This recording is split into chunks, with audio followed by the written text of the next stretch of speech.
Thank you so much for listening. Thank you for watching.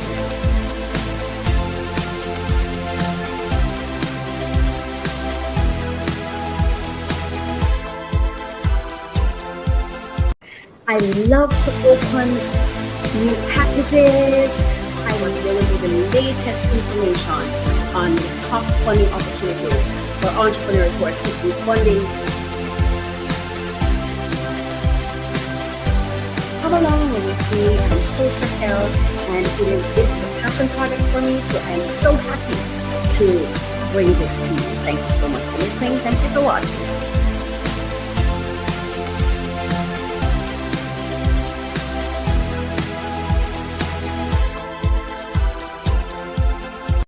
I love to open new packages.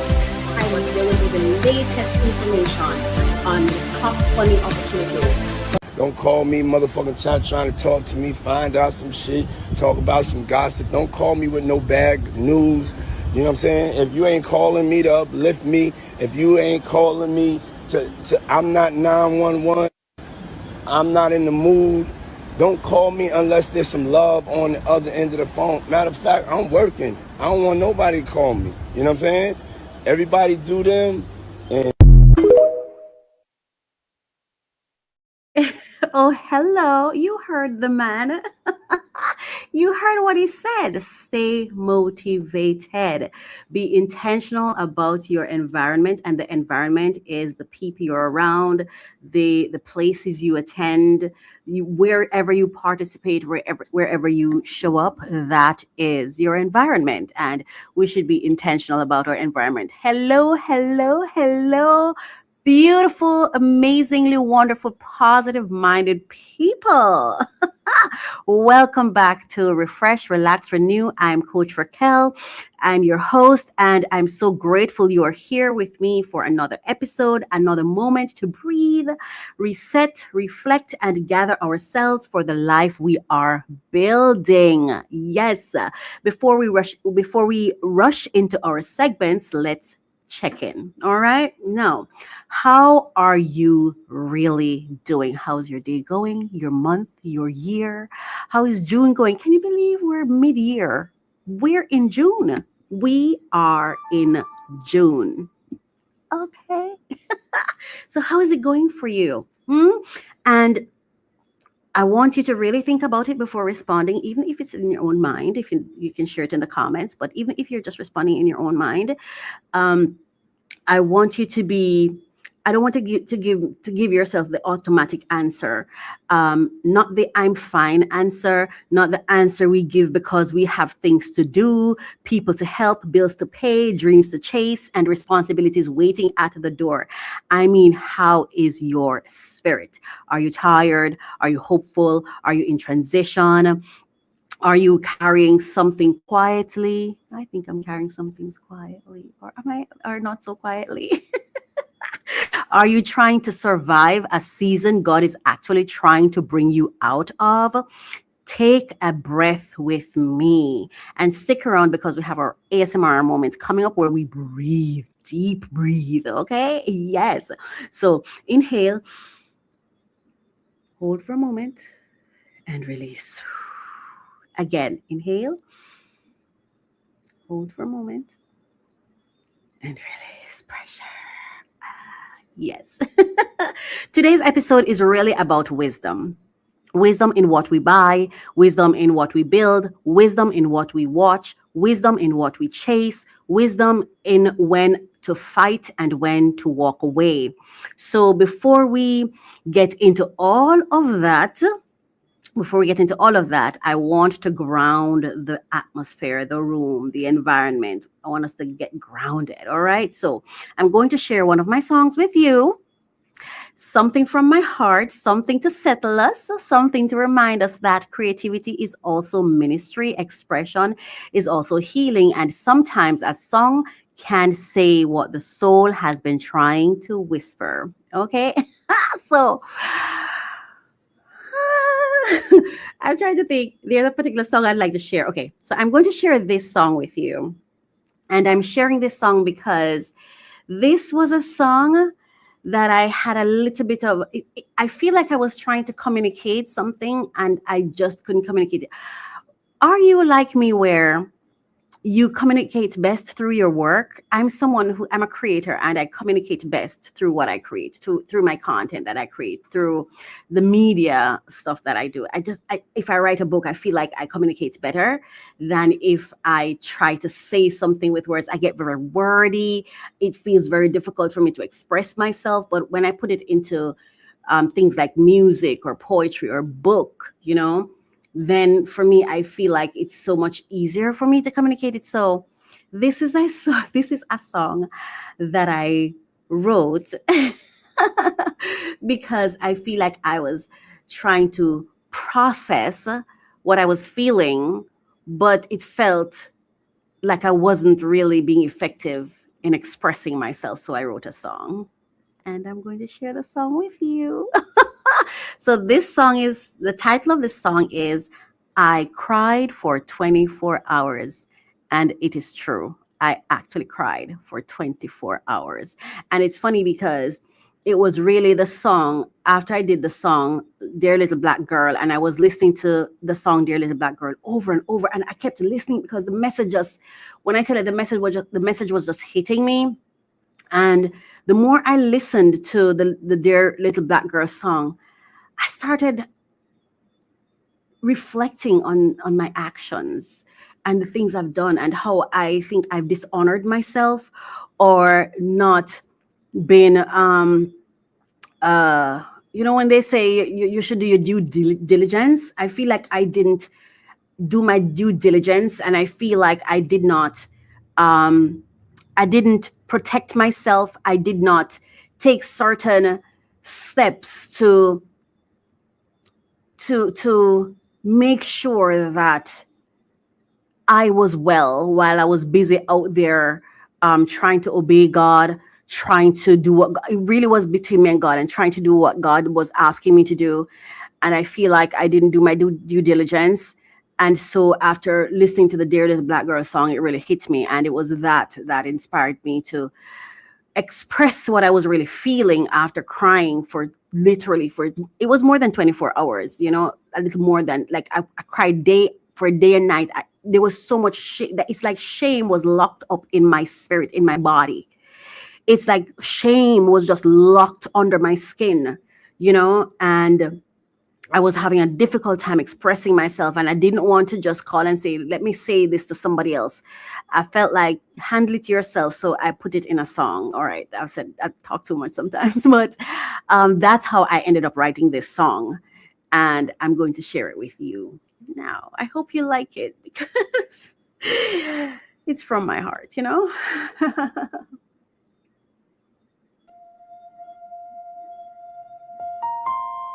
I cried for 24 hours when the truth walked through the door. I thought someone else had hurt me, but I had hurt me more.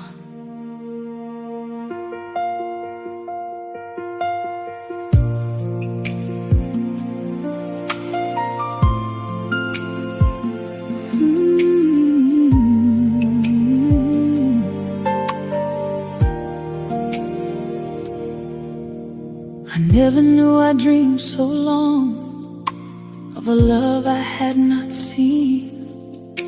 It started as a childhood hope somewhere in the little girl in me. After all the movie endings, I held on to someday he would meet me, he would love me, and choose me all the way. It would be him and me and God, me and him and God. We would face the storms together and build what I never had. He'd love me like my mother couldn't, show up like my father never did. Give me roots and give me shelter and a family I could live in. But I never knew the shame of it, the shame of loving alone, the shame of giving my whole heart not home. home. It's not that he was cruel to me. It's not that he did wrong. He just did not love me. And I had loved too long. I thought he'd see my heart one day and know what I would give. I thought if God had purposed it, then surely love would live. But every day he stayed in my mind, in my purse and in my prayers, written deep inside my journal, like a name that was not there. He had my whole heart with him, but his heart was not with me. And I had to face the mirror of what I chose to believe. I never knew the shame of it, the shame of loving alone, the shame of giving my whole heart to a heart that was not home. It's not that he was cruel to me. Not at all. It's not that he did wrong. He just did not love me. And I had loved too long. Shame is still a feeling, and shame can tell the truth. It showed me where I left myself while reaching out for you. Shame, I won't throw you away. You came with lessons too. You showed me I was loving someone while forgetting I need love too. No one owes me forever. No one owes their heart to me. And if I am not the one he loves, then let Hallelujah. him love Where he is free. That's right. Everyone deserves the kind of love That I had in my hands. I carried in my hands. Even the one I love so deeply deserves the love God planned. Wisdom does not always come wrapped in pretty things. Sometimes it comes through crying, through failure, shame, and grief. So I will value the journey, not just celebrate the win. All the stories, all the tears, all the truth that brought me in. Because the deepest shame was knowing it was not about what he did. It was how I left myself behind for a dream with no evidence. So before I choose again, I must come home to me. Before I give my whole heart out, I must know what I need. I still believe in partnership, a shared life, love and dreams. But love should not erase me. To prove what loving means. Prove what love Hey. means. Now I hope right. I'm wiser. I hope so. I won't chase what isn't mine. For only God who starts the story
I cried for 24 hours when the truth walked through the door.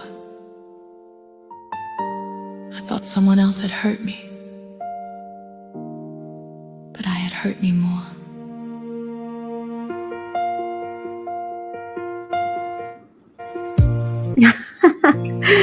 Okay, hang on.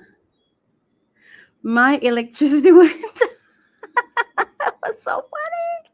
So we're gonna play this song again because I'm not quite sure at what point it got cut off.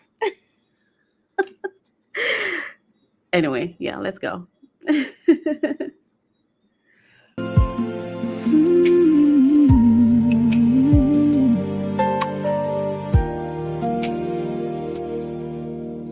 never knew I dreamed so long of a love I had not seen. It started as a childhood hope somewhere in the little girl in me.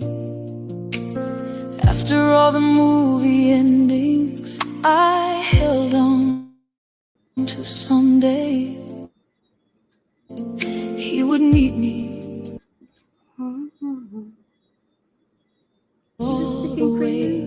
It would be him and me and God, me and him and God.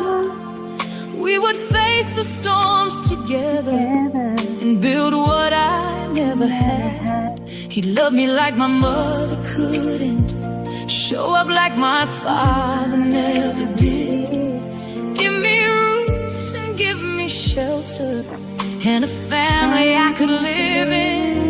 But I never knew the shame of it, the shame of loving alone, shame of giving my whole heart to a heart that was not home. It's not that he was cruel to me, it's not that he did wrong, he just did not love me. And I had loved too long. I thought he'd see my heart one day and know what I would give. I thought if God had purposed it, then surely love would live. But every day he stayed in my mind, in my purse and in my prayers, written.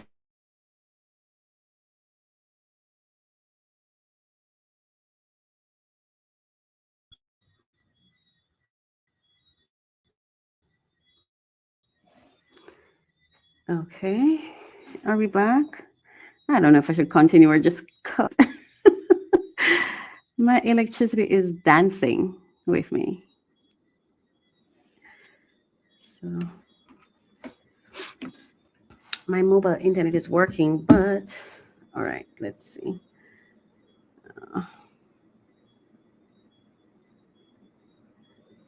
Yeah. All right. It's not picking up my internet, so hang on a second. There we go. Done. And I had loved too long. All right, so we're just going to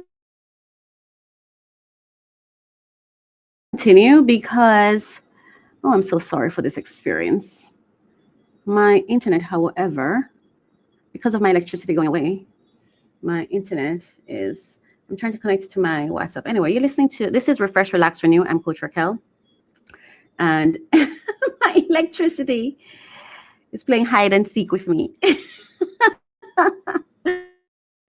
So I don't want to leave you with a half-played song because I'm going to talk about it and I want you to understand what I'm talking about. All right, so here we are. We're on mobile now, so we should be good. We should be good. I hope so anyway. Let's go. I cried for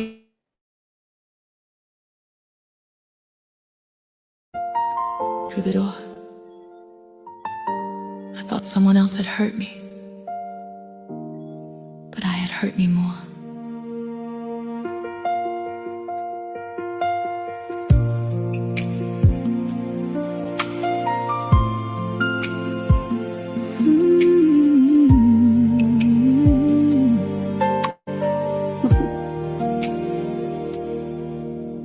I never knew I dreamed so long of a love I had not seen. It started as a childhood hope, somewhere in the little girl in me.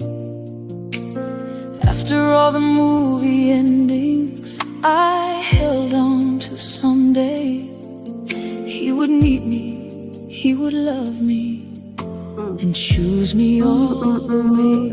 It would be him and me and God, me and him and God.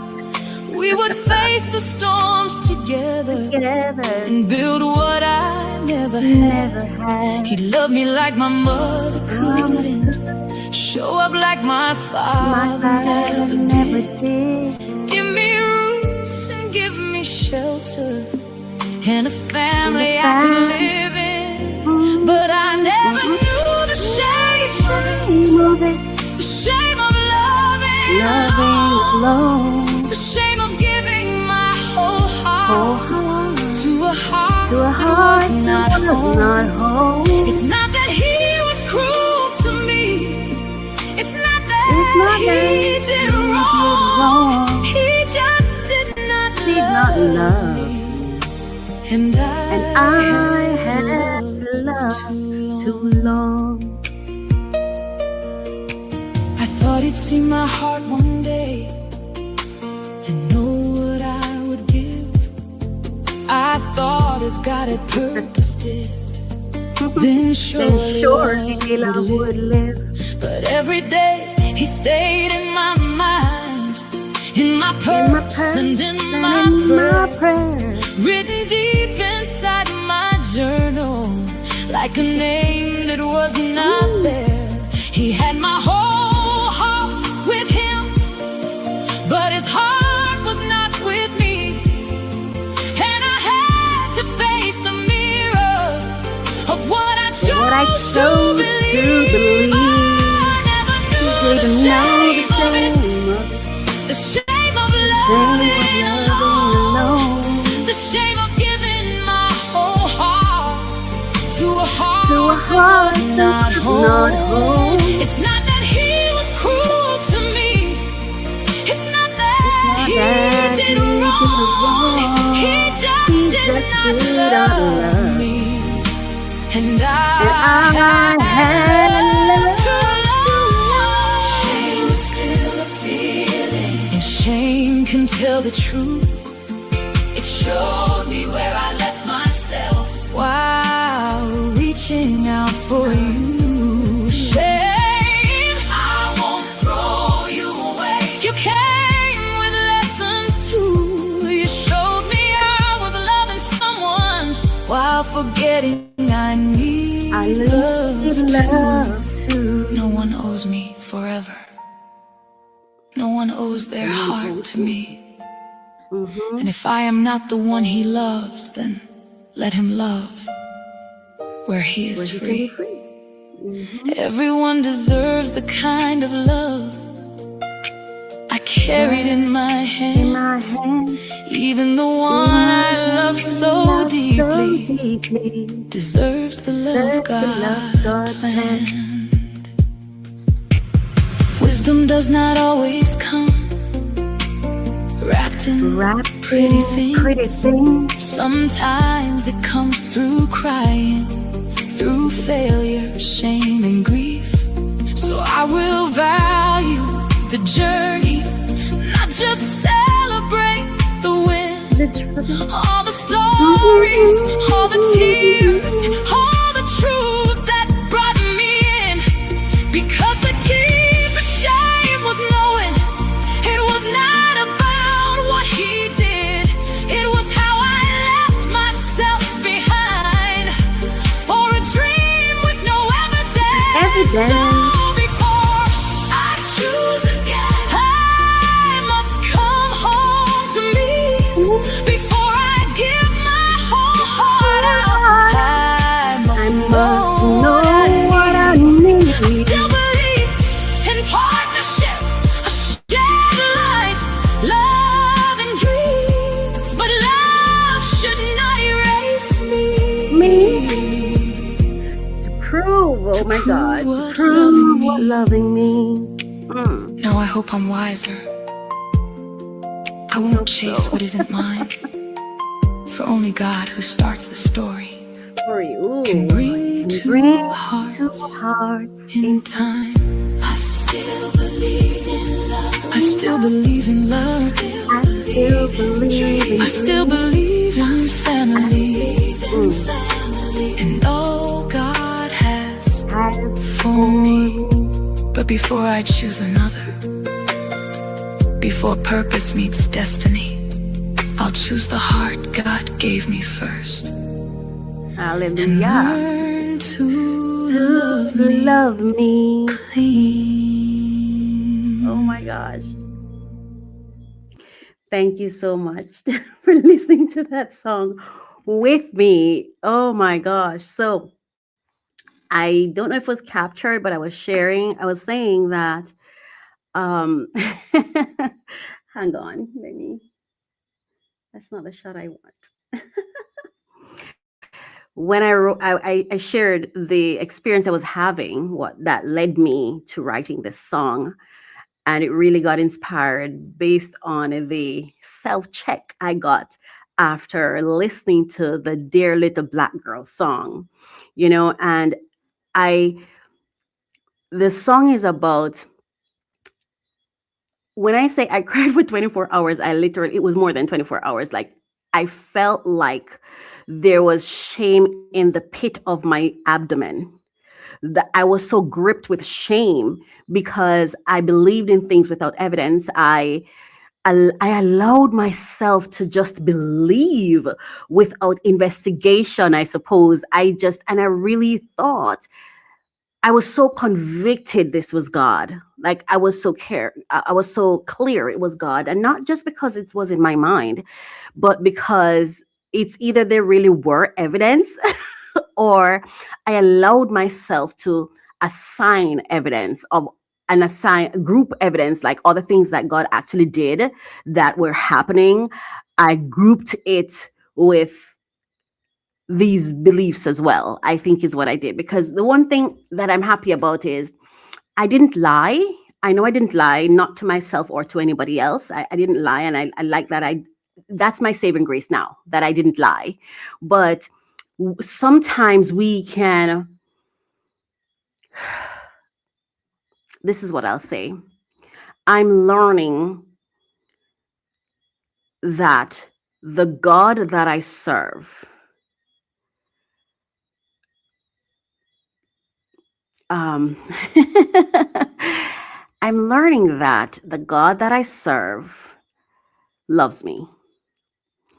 And because God loves me, I have to interpret God through self-love lens. Does that make sense? It has to begin first with self-love, not selfishness. But because God loves me, I have to learn how to understand God through my self-love lens, because God loves me, as opposed to just, I was so eager to obey God that, and I thought I was so clear that I just went ahead and did what I did. And I'm still not saying I necessarily did the wrong thing or not, but when shame gripped me in my gut to the point where I was in that section of the, like one spot of the bed, and bawled for the entire time. And it was not because of in a broken heart or anything. It was just recognizing, I just kept saying to myself, I am so embarrassed. How did I allow myself to believe something that would have me in such a cycle of shame, you know? And I wrote that song, and the song has brought me a lot of healing and understanding, and it helped me communicate what I'm trying to say, because I'm also not blaming anyone. Let me say this. I want to also say this. This is how I know God does not make mistakes. I experienced love with the most lovable person. When I tell you, this person is the sweetest, kindest, gentlest orchid I've ever met. So I want to be very clear on that. Though I felt shame, though all of it is what it is, the simple thing is he just did not love me. And I think this song is important at this time as we're talking, there's a lot of conversation around men and do men love women and are men loving women and a whole lot of things about that. We have to be able to know sometimes that, listen, this is just what a thing is. Nobody's trying to hurt you. Nobody. And when I tell it, it's the most gentle human being. And before I even published the song, I was about to publish the song and it just kept nagging me because the word shame is in it. And I know sometimes I post pieces of my content and people run with the piece they hear. I wanted to talk to him to let him know that it's not that kind of song. It's not, the shame is not about him. It's about me and how I treated myself and what I chose to believe without evidence, without doing the self-love work, without doing the work, not because I had bad intentions, but because I truly just wanted to do what God wanted me to do, what I thought God wanted me to do, or what God was calling me to do. So I was just so eager to obey God that I allowed myself to do things that, as I listened to that, the words of Dear Little Black Girl, I felt a lot of shame. Like I did not protect myself. I did not safeguard my heart. I did not do my due diligence, you know? So, and when I called him and I was speaking with him, when I tell you, this is just the sweetest person. And I've been blessed to love him. So let me be very clear on that. I have no regrets. And all I want for this person is for him to get the kind of love that keeps him safe and thriving. I just want him to be happy and thriving. That's it. That's my only request, that he be happy and thriving. And that if he ever finds himself alone and in need of help, I'm always here, married, unmarried, whatever, because he's been my assignment to love him, and it's okay. And love doesn't necessarily mean romance, and it doesn't necessarily mean desire. I had to work through that, because sometimes when love comes with desire, it can become very confusing, and then possession becomes this big thing. No, it's not that. This is just someone I love him with my soul, and I just want him to thrive and be happy and love who he loves. I want him to have the kind of love that I have for who he loves.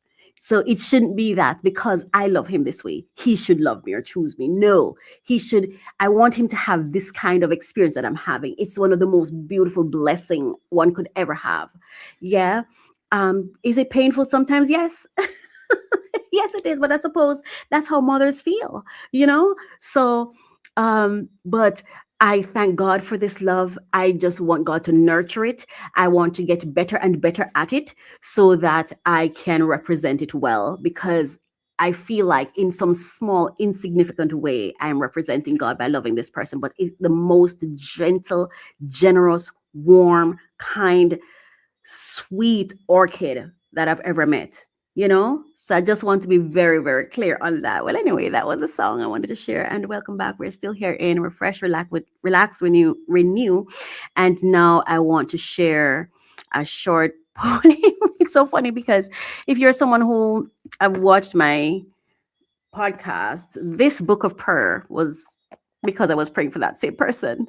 It was in that. So that's what I'm saying. When I feel ashamed now, because at the time when I was doing what I was doing, there were other things that God actually told me to do, like pray for him and stuff like that.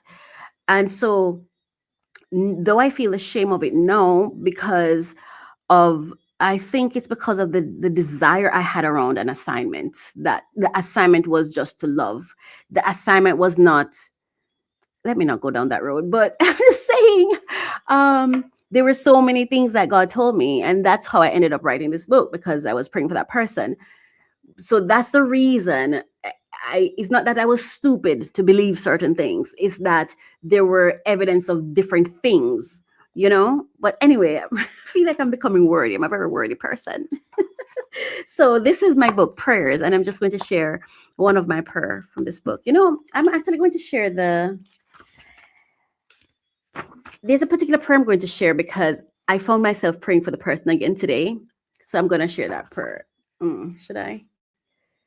Oh, and when I share this prayer, is not dedicated to anybody. I'm just reading the prayer. Okay. I wrote it as it came to me. Okay, so this, oh, my book, Prayers. Can you see it? It's called Prayers. There we go. And I'm reading the title of the prayer I'm reading is A Prayer for Healing. That's the one I'm going to read. I don't know if you can see it. Okay. So let's go. Okay, so I pray for healing for my husband. God bless this man. Ooh. God bless this man. Please guide my husband. Speak to him, Father. Empower his hands. Give him insight, Jehovah. Transform his mind. Bless him, Father. Strengthen him. Pour out your mercy all over your manservant at this moment. Father, send your comforter to his side. Ooh, I'm getting so, yeah. I pray for healing for my husband, healing for his soul, healing for his heart, healing for his mind, healing for his feet, healing for his internal organs, healing for his arms, healing for his back, healing for his tongue, healing for his ears, healing for his tummy. I'm just having this weird feeling. I don't know what it is. Yeah. Um, Healing for his knees, healing for his eyes, healing for his childhood trauma, healing for his muscles, healing for his throat, healing for his nose, healing for his fingers, healing for his nerves, healing for his jawbones, healing for his toes, healing for his penis, healing for his rectum, healing for his body, healing for his skin, healing for his organs, healing for his spiritual life. God, please bless this man. Please uplift your manservant. Shield his heart, gracious God. Pour out your love all over my husband. Bless his home. Bless his business. Bless his relationships. Bless his ideas. Bless his innovations. Glory to God. Bless his strategies. God, bless his going out and his coming in. Bless everything he touches, God. Grant him the desires of his heart. Grant him peace. Glory to God. Direct his path, Father. Cultivate leadership in him. Guide his speech, his actions, his life, his love, and his commitments.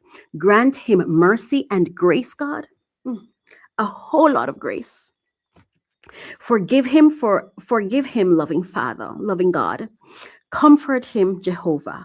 Oh Lord, bless this man. Restore his joy. Bring restoration to his life, Father. Rejuvenate him, God, and use him for your righteousness and for your glory. Create a hedge of protection around him and all his offspring. Cause him to dwell in your holy place. God, keep his mind stayed on you. Keep his heart fixed on obedience. Let your will be done on earth as it is in heaven in his life. Father, bless his thoughts and inspire his actions. God, I pray in the name of Yahweh. Let his life be of service to you, God. In the name of Jehovah Jireh, may he have a long, full, and happy life, a life full of love. I pray for his success, God. I pray for good health for my husband. I pray for wealth for my husband. I pray for love, true love for my husband. I pray for happiness for him. If I failed to ask anything, God, please grant it to him, I pray, in the name of God. Amen. Amen. Thank you, Lord, for answering my prayer. It's in the book. I'm doing everything to hold it together. Anyway, let's move on. Now, before we get into our conversation, see, that's why I have a script to keep me on here. I want to say this.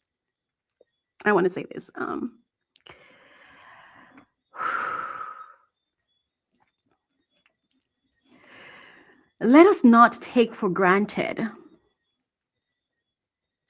the commission to love, the assignment to love, the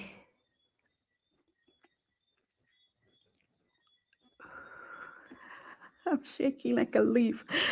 Let's not take for granted the blessing of being given the assignment to love, because only God can put love in somebody's heart. And love is not a possession. I'm sorry. I'm not crying because I'm sad. It's just I'm feeling something. I don't know what it is. I'm shaking. And I'm really praying that this person's okay. When when I say my husband, I don't have a husband, but I know who was in my mind when I wrote it. And I wrote the words as just as God told me. No grammar correction, nothing. I wrote it exactly as, The only thing I didn't do was put the person's name, because after every husband, the person's name was there. But I removed that, for obvious reasons. But I'm trying to say this. Sometimes we get so caught up in desire that we mishandle the love assignment, and I'm learning how to separate the two so that I can truly love, as in do the assignment. Because if God commissions me to love someone, there is a reason, and there is an objective, and there's a purpose. And I don't want to confuse that with sex or marriage or relationship. I just want to do what God tells me to do, because I know there's a reason and there's a plan, and my failure to do it as God told me to can result in all kinds of impacts in other people's lives and also in my own life, So I'm just saying, let us be mindful, cautious, prayerful, and extremely careful with how we treat soul love. Yeah.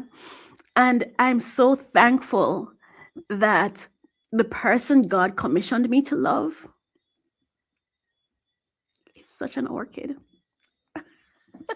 Some people will understand more what I'm saying more than I'm saying, but he's just such a gentle, kind, generous, God-fearing, Christ-loving person. So it makes this, it makes me want to check myself, if that makes sense. It really keeps me on, check yourself. And also the generosity, because I mishandled this a lot, and I was disobedient a lot, and rude and downright disgusting sometimes, but I always get kindness coming back to me. I don't know if it's a case where the person could see that, yeah, this person's on an assignment and it's difficult, but that generosity that I got back, unmatched. And it does something to me that I can't even explain. That kind of kindness, that kind of generosity, that it's like always shouting at someone who always turns back to you with a soft voice, and that's what I'm doing. I'm just saying that's the only way I know. That's how I know how to explain it right now in this moment. It's like beating someone who just loves you back. It's like, why am I saying it that way? Because I don't think I'm being abusive, but I was so resistant. Don't want to, nobody can tell me this is what I'm supposed to do. It's only because I know it's God. God make it clear why I'm doing it, but it's not something I would have chosen. That's what I mean. And even with my resistance and my attitude, the kindest, just the most generous responses and interactions, Yeah, it's very humbling, and it really makes me become introspective. Like, go easy, girl, go easy. There's no pressure, you know? I feel like when it comes to God, I feel like a baby learning to crawl, learning to walk, and I'm always stumbling. Sorry. Always stumbling, but God is so good to me that I'm trying really hard. Anyway, let's go on with the show because now I'm getting too emotional and I don't like this. So now, before we get into our conversation, let's take a small ASMR moment, just a soft pause, a little sound. I'm going to play ocean sounds for you and a little stillness.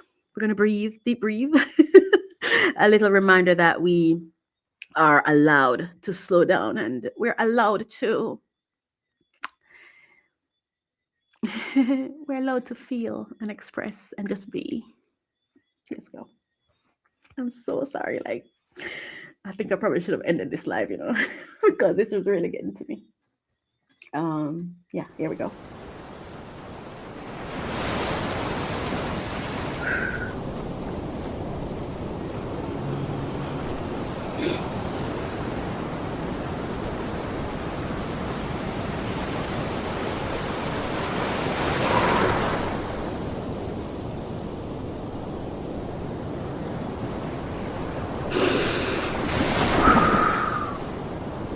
Inhale.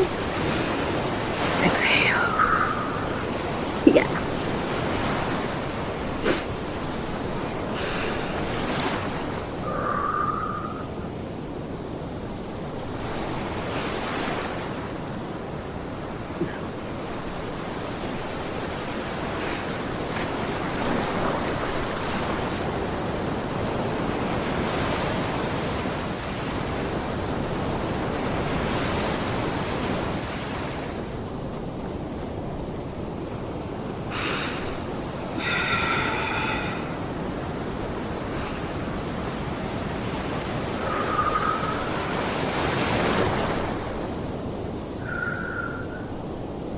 All right.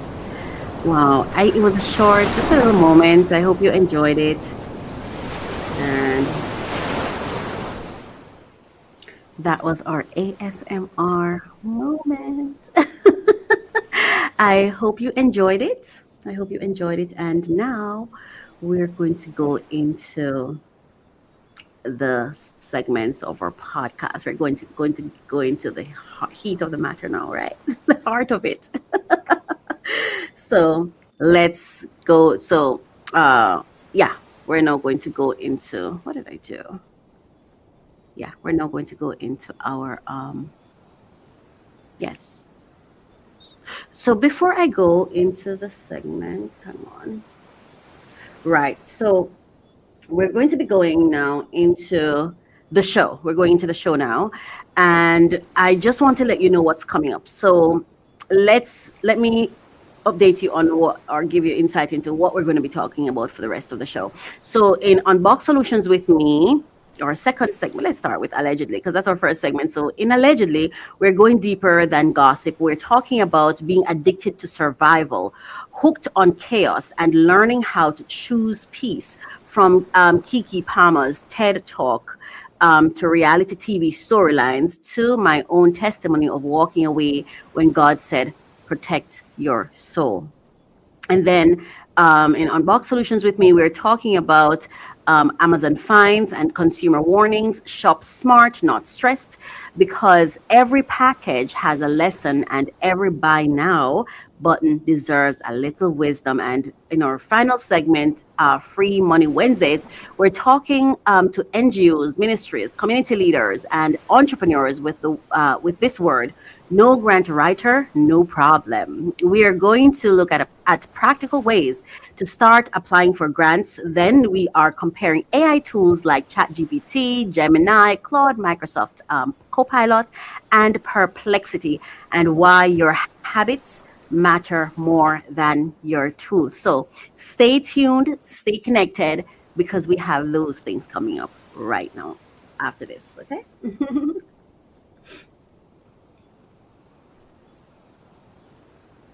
Unlock your potential every Thursday with our podcast, Refresh, Relax, Renew. Join Coach Racquel as she guides you through personal development journeys. Each episode focuses on actionable steps to enhance your personal journey. The podcast features 3 main segments to keep you engaged. We start with discussions on trending topics relevant to your growth. Then we unbox solutions to common challenges we face daily. Finally, stay updated with fresh funding opportunities each week. Tune in every Thursday for new episodes, and see you there.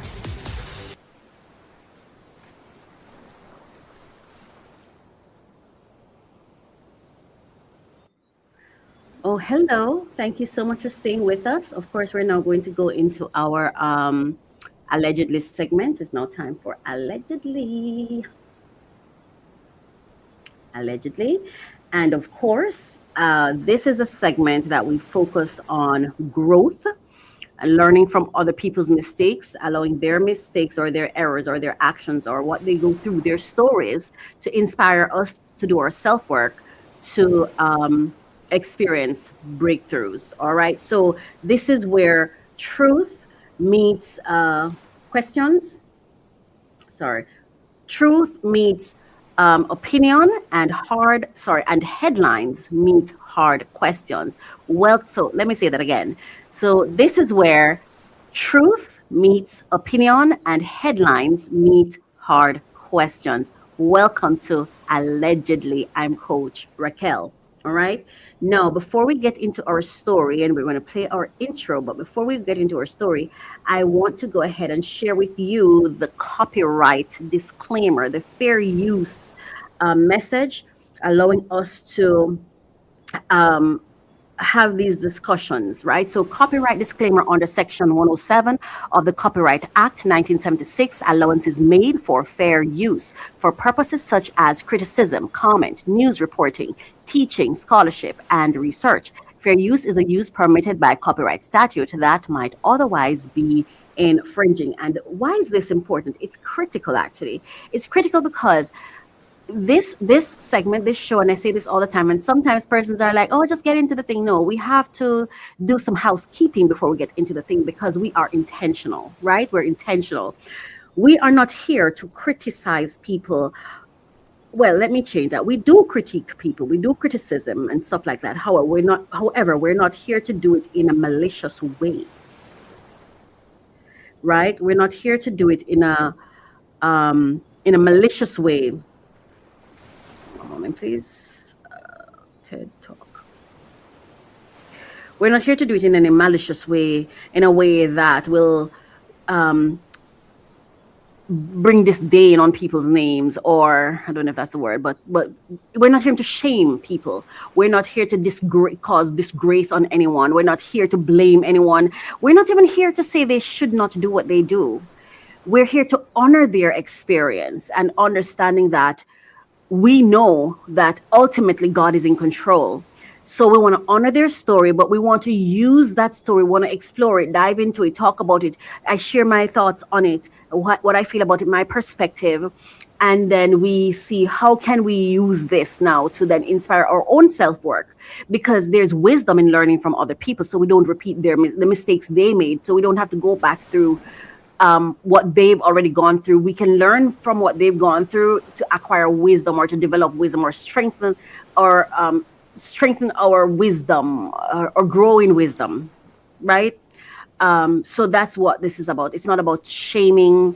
It's not about disgracing people.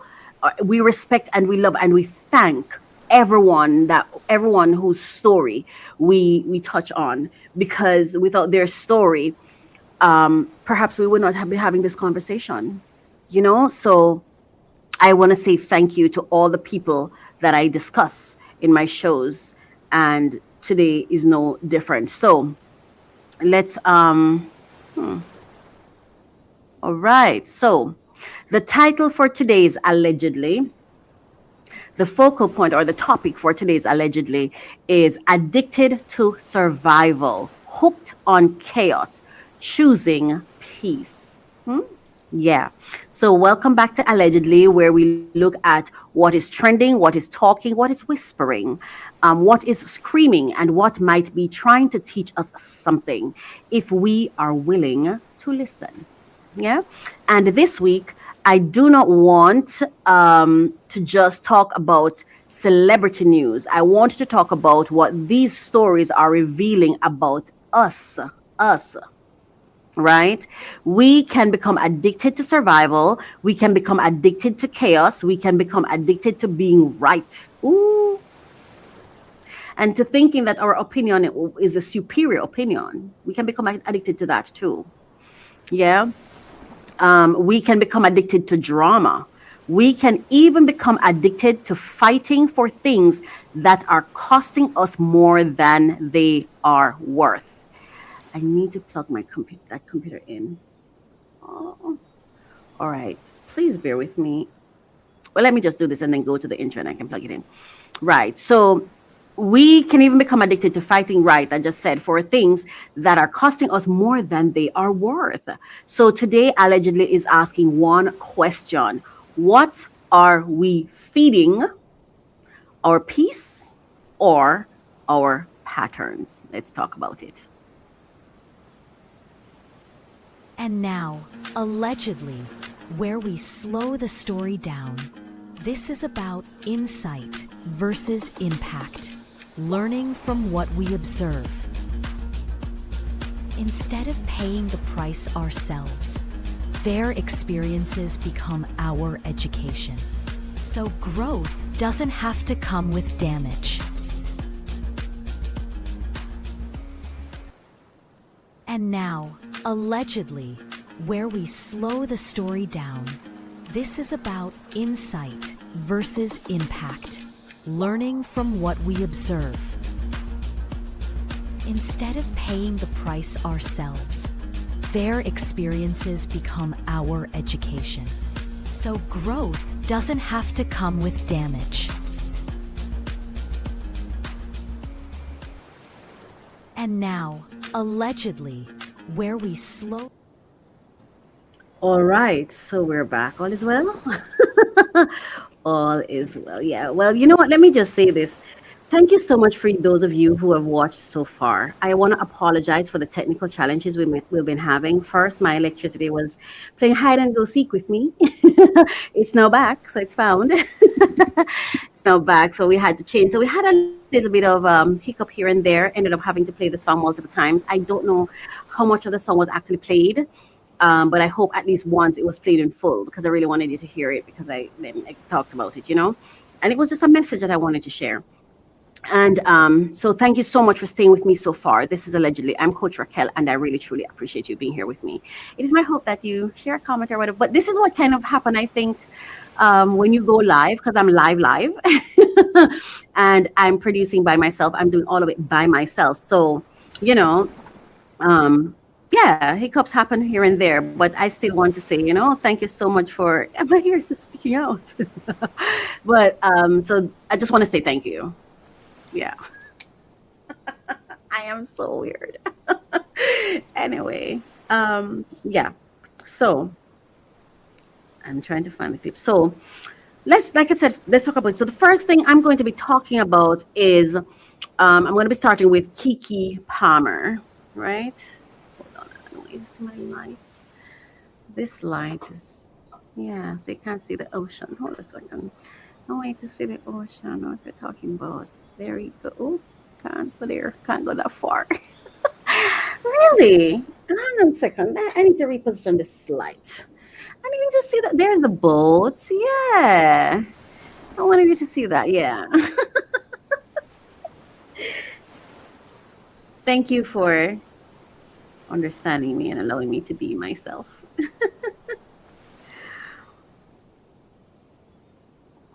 Right. So, like as I was saying, first I want to start with Keke Palmer.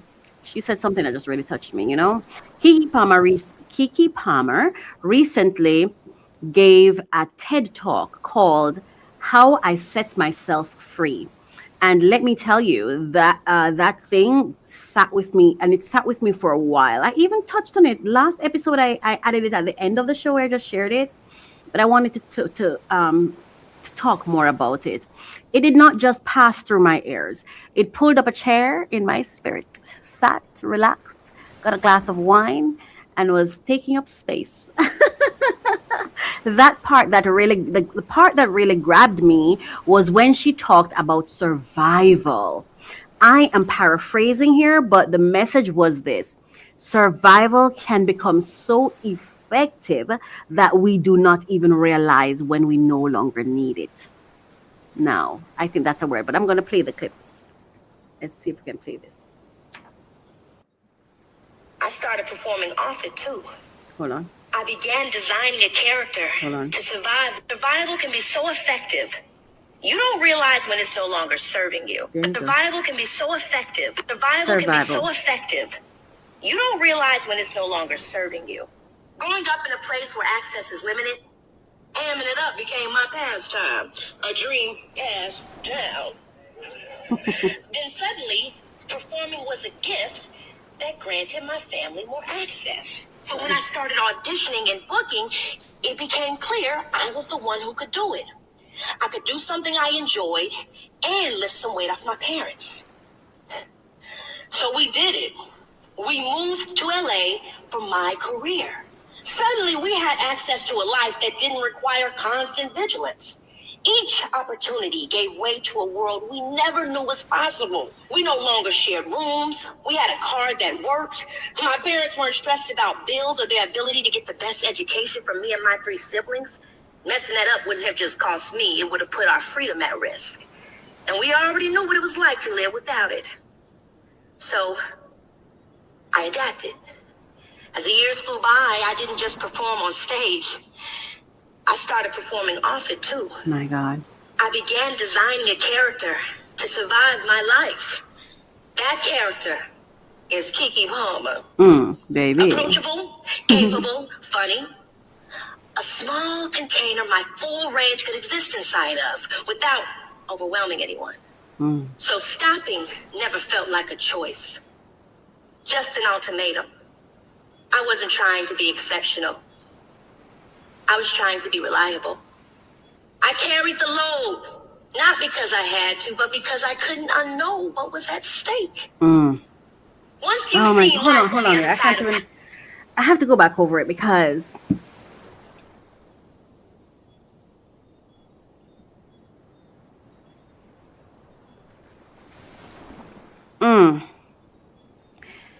because some of us are not lazy. Some of us are not broken. Some of us are not behind. Some of us are not confused. Some of us are overtrained in survival. I'm going to say that again. Some of us are not lazy. Some of us are not broken. Some of us are not behind. Some of us are not confused. Some of us are overtrained in survival. We learned how to keep going. We learned how to smile through it, like I'm doing right now. Like my smile is automatic, and I'm telling you, my whole soul is tearing up. I just want to cry and express myself. And it's not even sad tears. I feel so overwhelmed with emotions because I feel like I'm hearing myself. I'm being heard by myself. And I was able to express myself through this song and express myself because I'm also one of those persons who I'm extremely hard on myself. And because I think I talk too much and I feel that God has not assigned me someone for me. So I feel like I'm always infringing when I'm talking to someone else because I'm like, why am I laying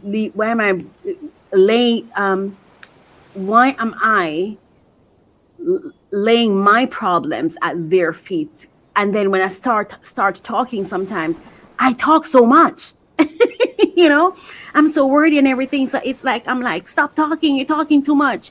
You're exhausting company. You're exhausting them, when what it really is not that I'm exhausting them. It's because when I'm growing up, I never had a family. I was not taught security.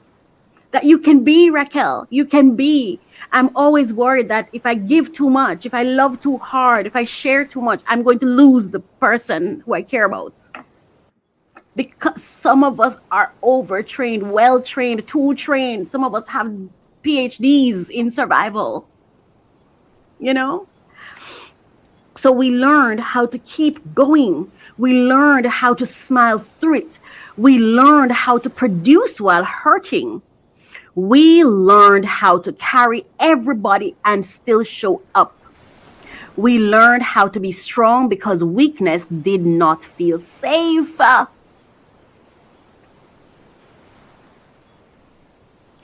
We learned how to survive rooms, relationships, families, jobs, churches, systems, and seasons that did not always know how to hold us.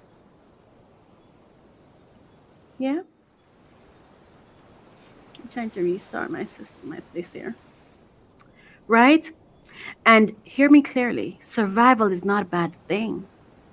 It's essential, but is there a way we can carry it without losing ourselves? It's not a bad thing. Survival is a gift when you are in danger, right?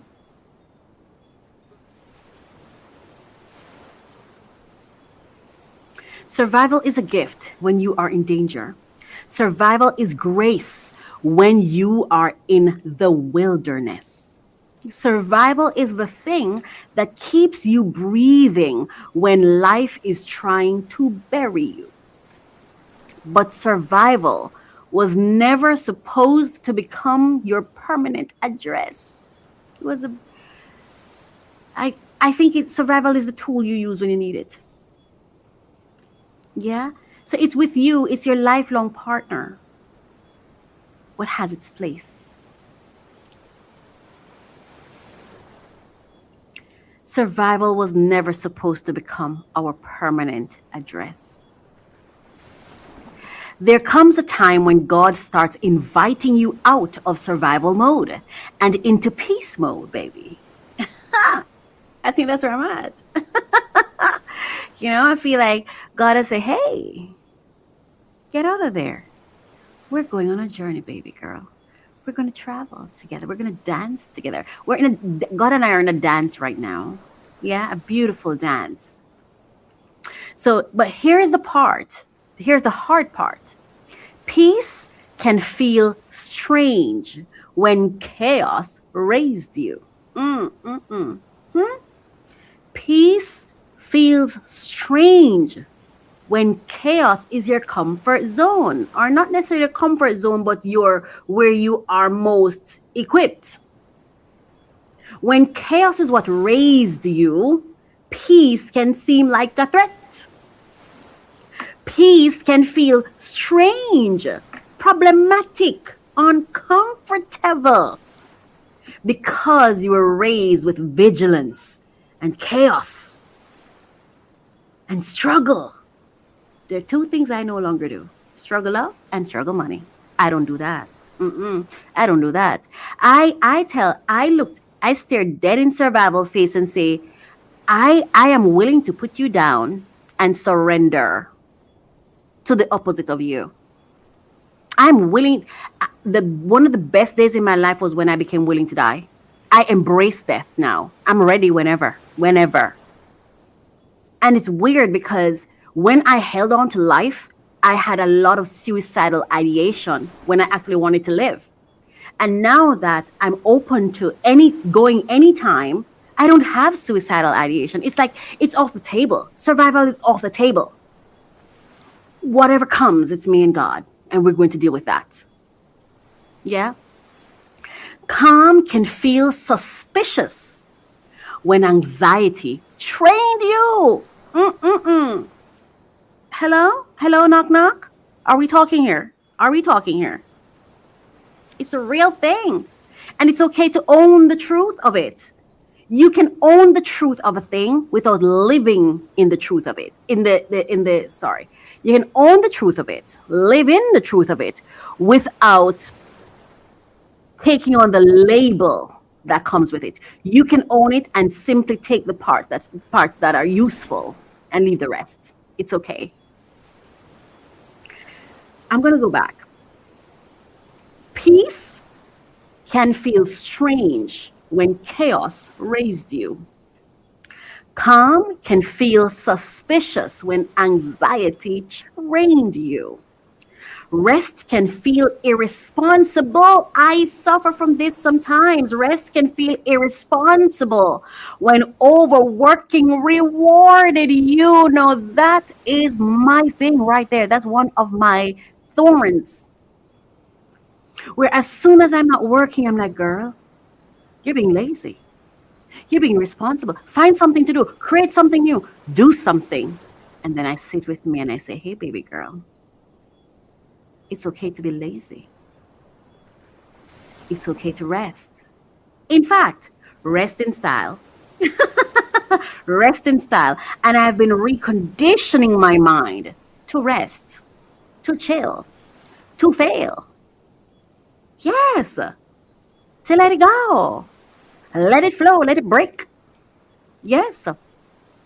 Healthy love can feel boring when dysfunction gave you butterflies. Let me say this. That song that I had you listen to at the beginning,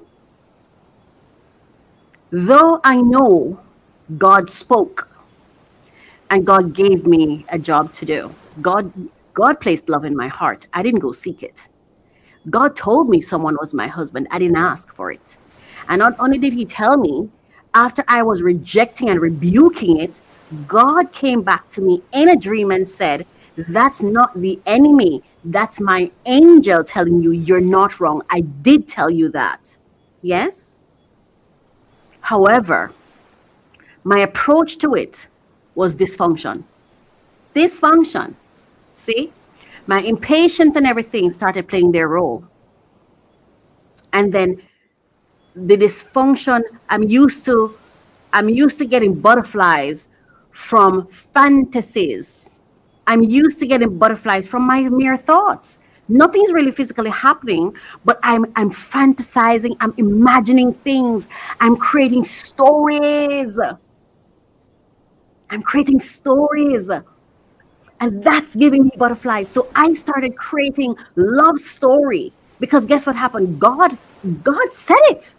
But God said it. So if God said it, then okay, so this is it. So my dysfunction kicked in.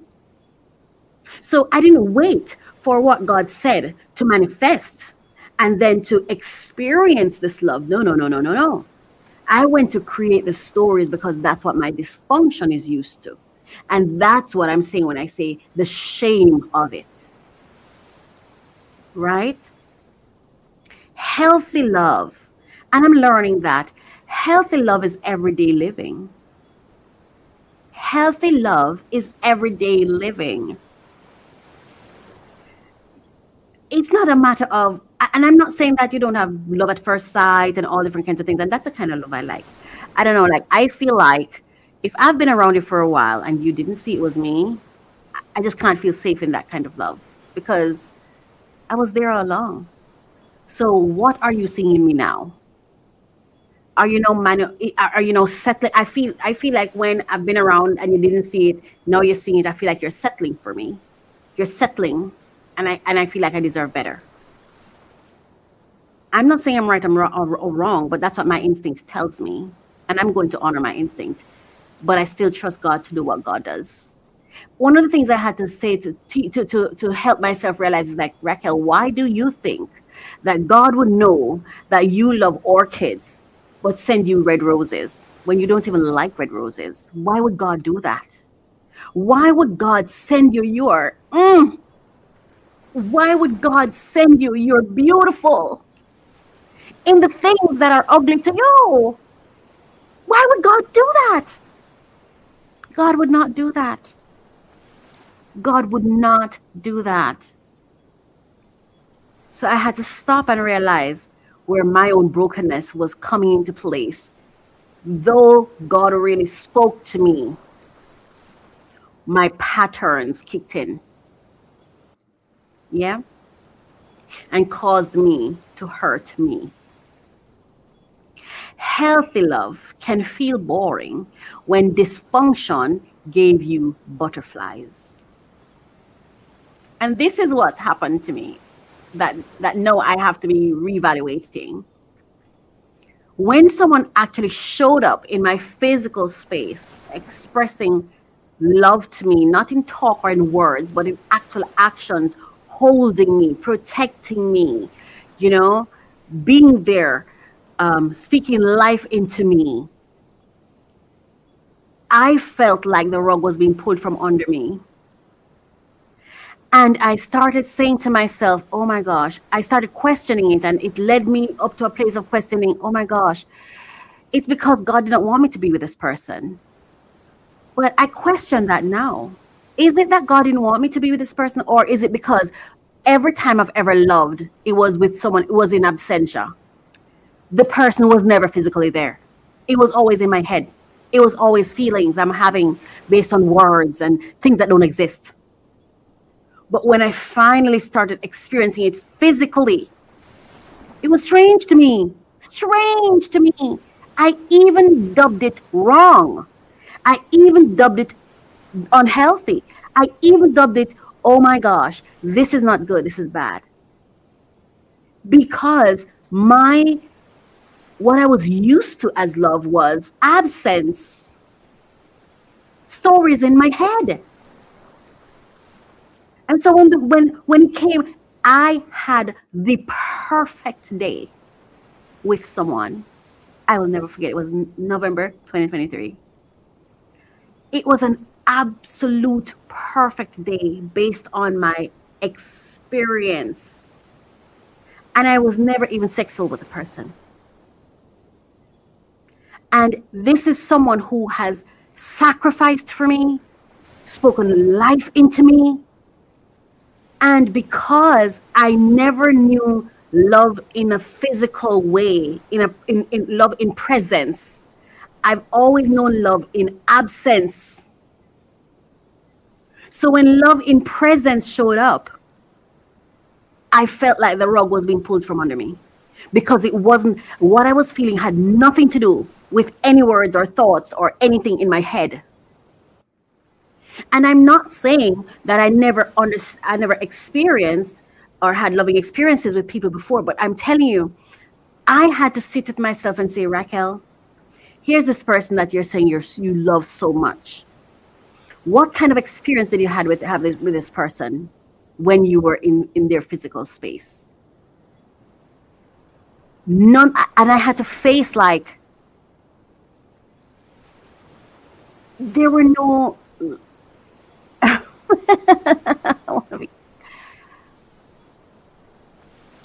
compared to that day,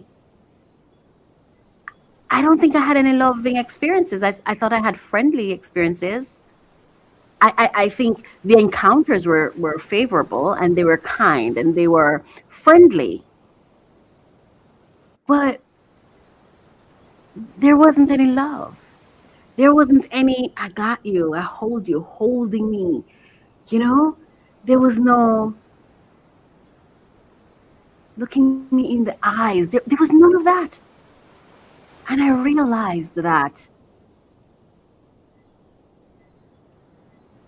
I was in love with my stories, my dreams, my thoughts, my ideas, my possibilities in my mind of what could be.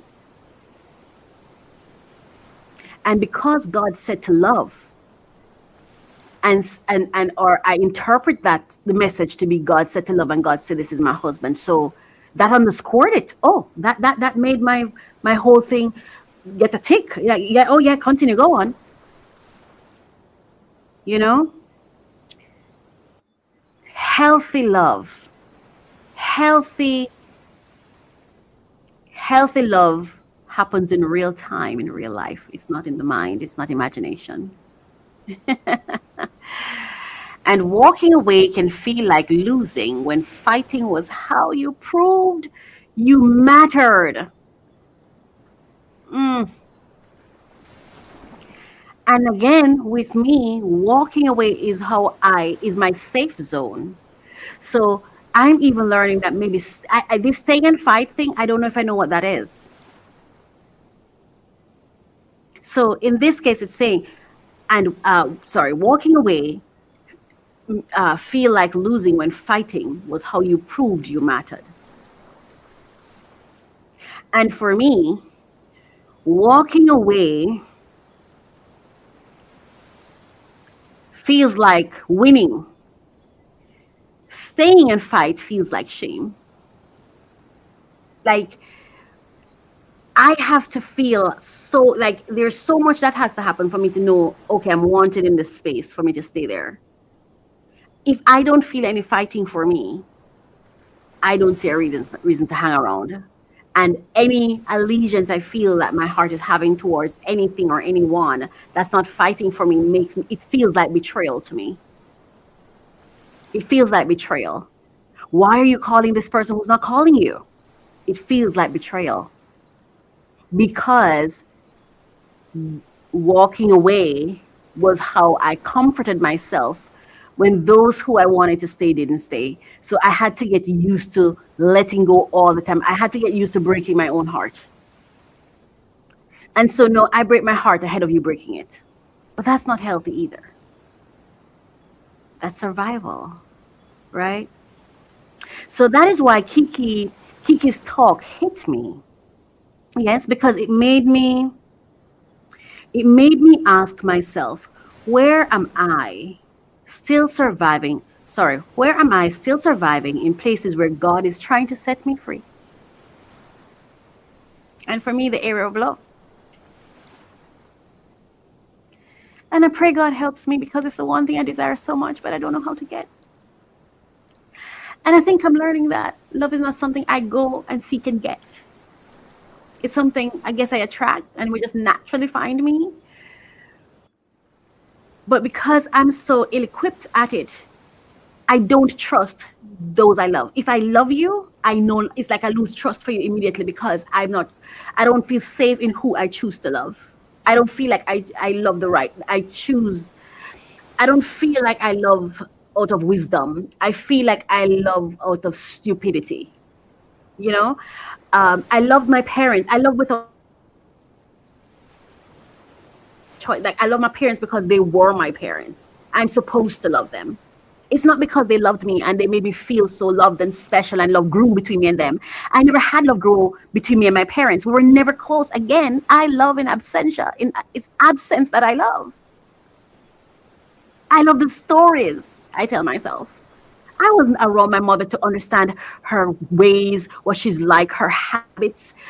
Most of my experiences with her were spotty, and they were not loving. They were unkind most of the time, because I don't think she liked me. And I remember at the time when she actually started seeming like she was being gentle towards me, I couldn't trust it, because I felt like there was something that was wanted of me. You wanted something from me. What is it? What's coming? What's coming? If I relax here, what's coming? I'm waiting for the next shoe to drop. You've been kind to me, you've been nice to me. What's coming next? When are you going to show me your real color? See? Survival. So love for me, I'm in such survival mode when it comes to love that I don't think I can even see it, recognize it, receive it, because I don't trust it. I don't trust it. When I love you, I'm going to relax around you, and my guard is going to be down. And that's when you're going to hurt me really badly, and I won't be able to recover because I love you so much. And the thing is, when I love someone, I beat me. So nothing, I don't see anything they do as bad. If they do something that I think was a mistake or whatever, I blame myself. I said it must be something I did. See what I'm saying? It's survival mode and what I grew up in. I say, no, it's something you did that caused that to happen. And because I take accountability, I become really, really hard on myself, and I pull away.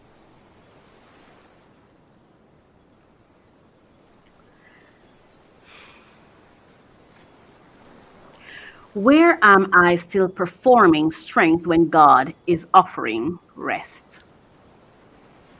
See, I told you about the guy that my soul loves. It's not my heart that loves him. It's not my head. It's somewhere that I have no influence or control. I didn't choose to. It's one of the kindest. When I'm talking to him, he will say things like, I'll always listen to you. And he's like, no, it's okay. You can whatever. But I'm still on guard, because I'm still thinking, you're only saying so and so. It's not like you call me. It's not like you talk to me. So when you're saying this to me, you're just saying that to me. But that's not true. It's been consistent for years.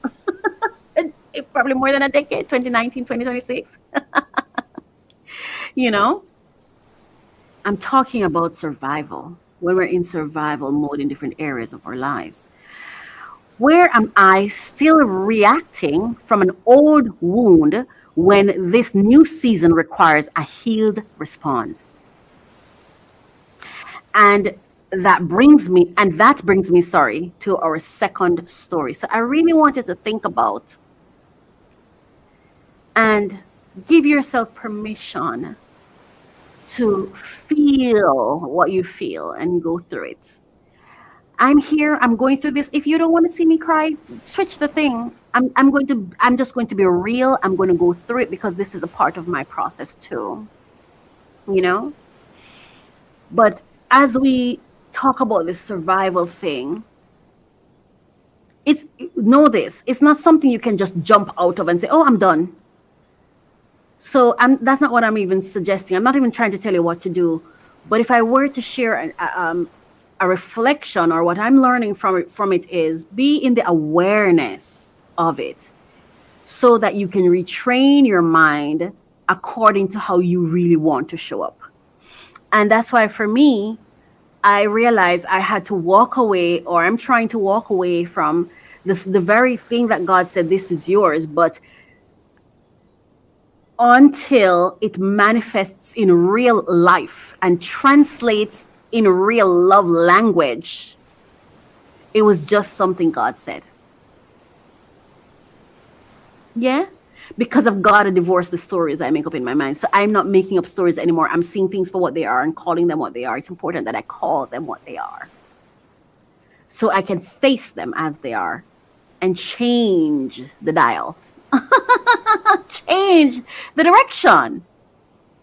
So it is my hope that you'll come in awareness of your survival, of those little traits that you practice, those little habits that you have, because you're in survival mode. Because when you stay in survival mode, you don't get to grow, advance, excel, spread your wings, experience new things, peace, real love. Real love sat before me. Or at least, well, it was real love, live and direct in person. And I couldn't see it because I knew love as something in my mind. So that brings us to our second story. I feel so sad for the girl in me sometimes. I feel so sad for her sometimes. I wish I could believe. I wouldn't even say no, just believe. If I could just believe that love will find me, that would be an achievement. But thank God, God does not rely on me to believe for him to bless me, because I don't have it. I have no confidence that it will ever find me. But there were other things that I never thought would ever find me, and it did. And God did not require me to believe to bless me. God did not require me to believe to heal me. God did not require me to believe to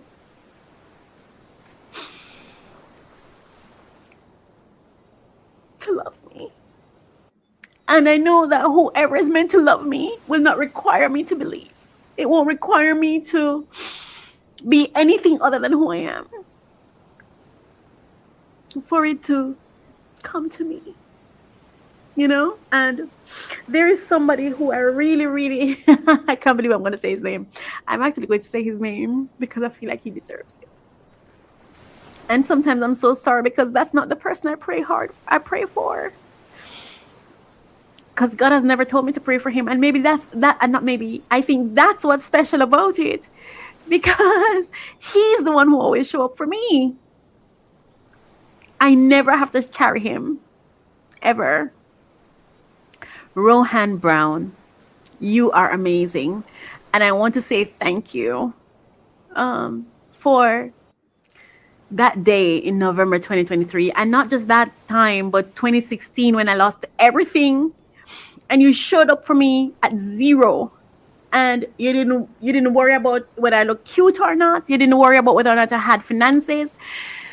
You just showed up like a knight in shining armor for me. You just showed up. And it was so foreign to me that I was so horrible to you. And when I say to him, like, oh my God, like, I was so horrible, I'm so sorry. When were you horrible? He's like, when were you horrible to me? And I know I've been horrible, but it's like he doesn't see it. All he sees is the best of me. And that's why for me now, I really have to go back to do work in the area of love, because I couldn't understand. I was hanging on to the old patterns of love, rejection, that which doesn't even pursue me, that which doesn't even have interest in me beyond the surface, the random, the happenstance. Confusing assignment with alignment. That's what I was doing. And then confusing, like when I tell you this guy showed up, I remember he hugged me and held me and kept rubbing my back. And I know it was for more than 5 minutes. I remember I had just finished working out, and I didn't know he had this thing where he always showed up and just show up. He liked to surprise me. He doesn't like to tell me when he's coming. He just pops up, And I had just worked out, and I'm like, oh my gosh, I'm so sweaty. And that guy held me for a long time. And that hug was actually an answered prayer. And I remember we were in my room and we were lying on the bed, and that guy hugged me again, and we just lay there with him just hugging me and rubbing the part of my body where his hand was. Like, he does that, He just has this thing when he's interacting with me. I feel like the most valuable human being in the entire world. In the entire world. And I'm not even saying that's my person. So let me say this.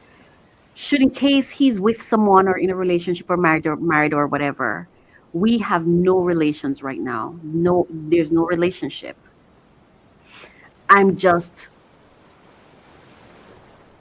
sharing my story of recognizing that I did not know how to identify love, real love, when someone was loving me, while I was busy begging and hoping someone who didn't love me to love me. But that person has the right to love who they love. Right? Anyway, I didn't even know I was going to go down that road of Rohan, but I have to say, Rohan, God bless you. You are amazing. I know that whoever you marry will just be so loved and cared for, because you're that kind of guy. You really are. And finally, I want to give you that. Thank you. And I feel safe saying his name, because if he, like, I don't have to wonder. I wonder if he will be upset, or I don't have to. Anyway, and he actually takes an interest in what I do, so he probably will hear it. Thank you for you. So our second story. Now, I'm not a regular viewer of the Real Housewives of Atlanta, but baby, even if you're not watching the show will find you. TikTok will find you. YouTube commentary will find you. The clips will find you. The reaction videos will find you. The algorithm is like, you may not go to the drama, but the drama will be delivered. Now, lately, I've been seeing chatter around the whole K. Michelle and this whole alleged plot storyline. And let me say this carefully. I do not know these people personally. I don't really have an interest to know them either. I do not know anyone's heart. I do not know what truly happened behind the scenes. I am speaking only as a viewer watching the public conversation and the way the storyline is being discussed online. But from what I have seen, the whole thing felt chaotic and manipulative to me. And I'm not talking about manipulating those who are on the show with them. I'm talking the audiences, us. It felt like suspicion being stirred. It felt like discord being planted. It felt like emotional bait being dropped in the water so the audience would bite. And in my opinion, it raised a bigger question. Are we being entertained or are we being emotionally manipulated? Because allegedly, some people do not just join the room, they light a match, call it truth, and wait for the cameras to find the smoke. And that is not just about one person on one show. This is about the larger appetite we have developed for content that toys with our emotions. We watch people argue. We watch friends fall apart. We watch families expose each other. We watch people scream, cry, accuse, deny, storm out, come back, storm out again, and then sit on a couch months later to relive it all for ratings. And then we call it entertainment. But is it entertaining us? Or is it dysregulating us? Because some content does not just take your time. It rents space in your nervous system. I didn't say in your mind, in your nervous system. You turn it on for fun. And by the time you turn it off, your spirit is irritated. You are suspicious. You are judging. You are picking sides. You are emotionally invested in strangers who do not know you exist, who you do not know, and they don't know you exist. But they're playing with you, playing with your attention, trading your attention for income. And the show is over, but your spirit is still in a reunion special.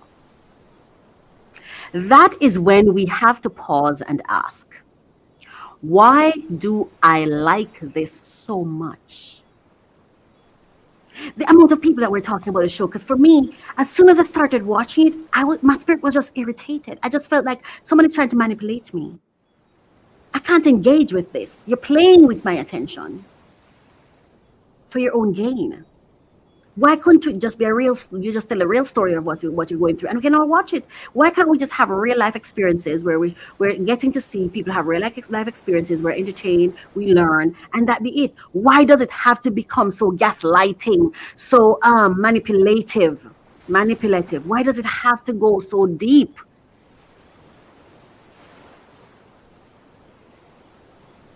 That is when we have to pause and ask, why do I like this so much? Why do I like this so much? Because anyone can bring anything to your table. You don't have to dine. So why am I dining? Not in a shameful way. I don't ask in a shameful way, nor do I ask in a judgmental way, but in a self-aware way.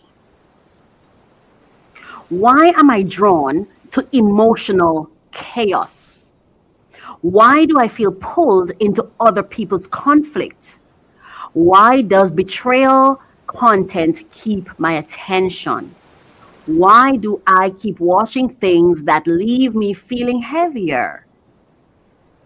Because the truth is, when you have lived in survival long enough, peace can feel too quiet. So sometimes we reach for noise because noise feels familiar. Drama can feel like stimulation. Outrage can feel like energy. Gossip can feel like connection. Conflict can feel like movement. But movement is not always progress. Sometimes it is just your nervous system running on a treadmill. And that is where this conversation becomes personal, very personal. Because this week, I also saw a viral story about a tenant who was allegedly denied a security deposit refund. Instead of arguing or threatening, the tenant reportedly responded in a calm but public way by printing flyers and sharing the experience in the neighborhood. And I get it. I get it. Because when you are owed something, your first instinct is to prove the point. You want to say, no, you're not going to play with me. You want to pull out the receipts. You want to make the calls. You want to send messages. You want to show them that you are not weak, not foolish, not passive, not afraid. And let me be clear, there is a place for accountability. There is a place for accountability. There's a place for documentation. There's a place for standing up for yourself. There's a place for using the proper channels. There is a place for saying, no, this is not right. But there's also a place, another place. There's also another side of discernment. I am so proud of her. I am so proud of her. There are moments when the battle may be valid, but God still says, do not engage. And recently, that was me. I walked away from my rent deposit. I shared with you that I relocated. I walked away from my rent deposit, not because I was not owed, not because the money did not matter, not because I did not have anything to say, not because I could not pursue it, but because I recognized something in the spirit of the situation. I recognized the manipulation. I recognized evil energy. I recognized the heaviness. I recognized that if I stayed attached to that fight, it was going to cost me more than the money. And also more money. You know, and I remember I got a call from the agency that supposedly manage or handle or mediate on matters of these kinds of matters where I live. And I remember they called and said, okay, do you want to sue? Because you can, you know. And let me tell you what, because let me go back to this right here, where it says here, you want to show them that you're not weak, not foolish, not passive, not afraid. And I heard the voice that was not God saying to me, but you're going to seem weak. Is it that you're afraid? You're a coward. You're walking away from it. And it was about what, between 800 and 900 USD. I'll say maybe 800. I'll say 800. I don't want to go higher than, I'd rather go lower. Right? But I heard God so clearly. I heard God so clearly. I was in the bathroom and God said, you're going to walk away. You're going to walk away. And the funny thing is, when God said that to me, I had sent over emails and I copied the rental board and whatever, and I hadn't gotten a response yet. And God said to me, you're going to write an email today and you're going to walk away. I kind of hesitated a little and I'm like, okay, because I'm in an era where I'm really trying to obey God. I've been trying to do this since 2023 more intentionally, but since 2020. But since 2023, more intentionally, like, you know what, I'm going to obey God because I've seen things I can't unsee and had experiences I can't forget, So I said, okay, so I wrote the letter and I wrote the email and I went now to log into my email to send it off. And for this kind of email, I have a personal email that is a personal things that I only go in there when I'm handling things like this. It's not my business email that I go into all the time. And when I went there, there was an email that came back to me. Yeah. And when I saw it, when I saw it, the wrong, like, I know this was not God. Like, the other voice was like, argue back because this person's lying. And you have evidence that is that a voice, this, it's not a voice in my head. It was like a voice in my environment, to be honest with you. That's how it sounded to me.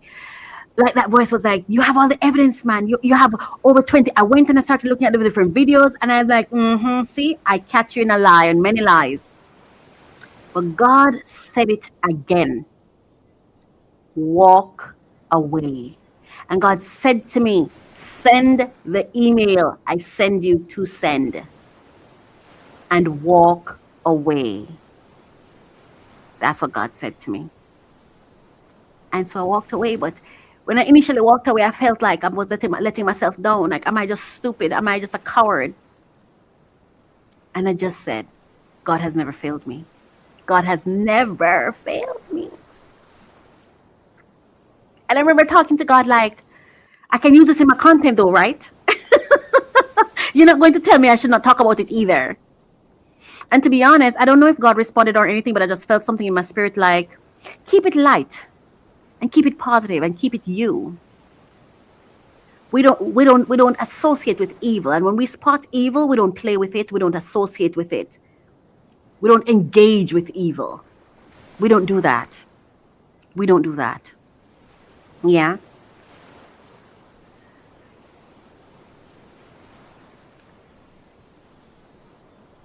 We live in a culture that says victory means you got the money back. Yeah. You walk away from 800 US? Huh? You can't even keep, based on recent reports, I couldn't even come into the country with that amount of money, right?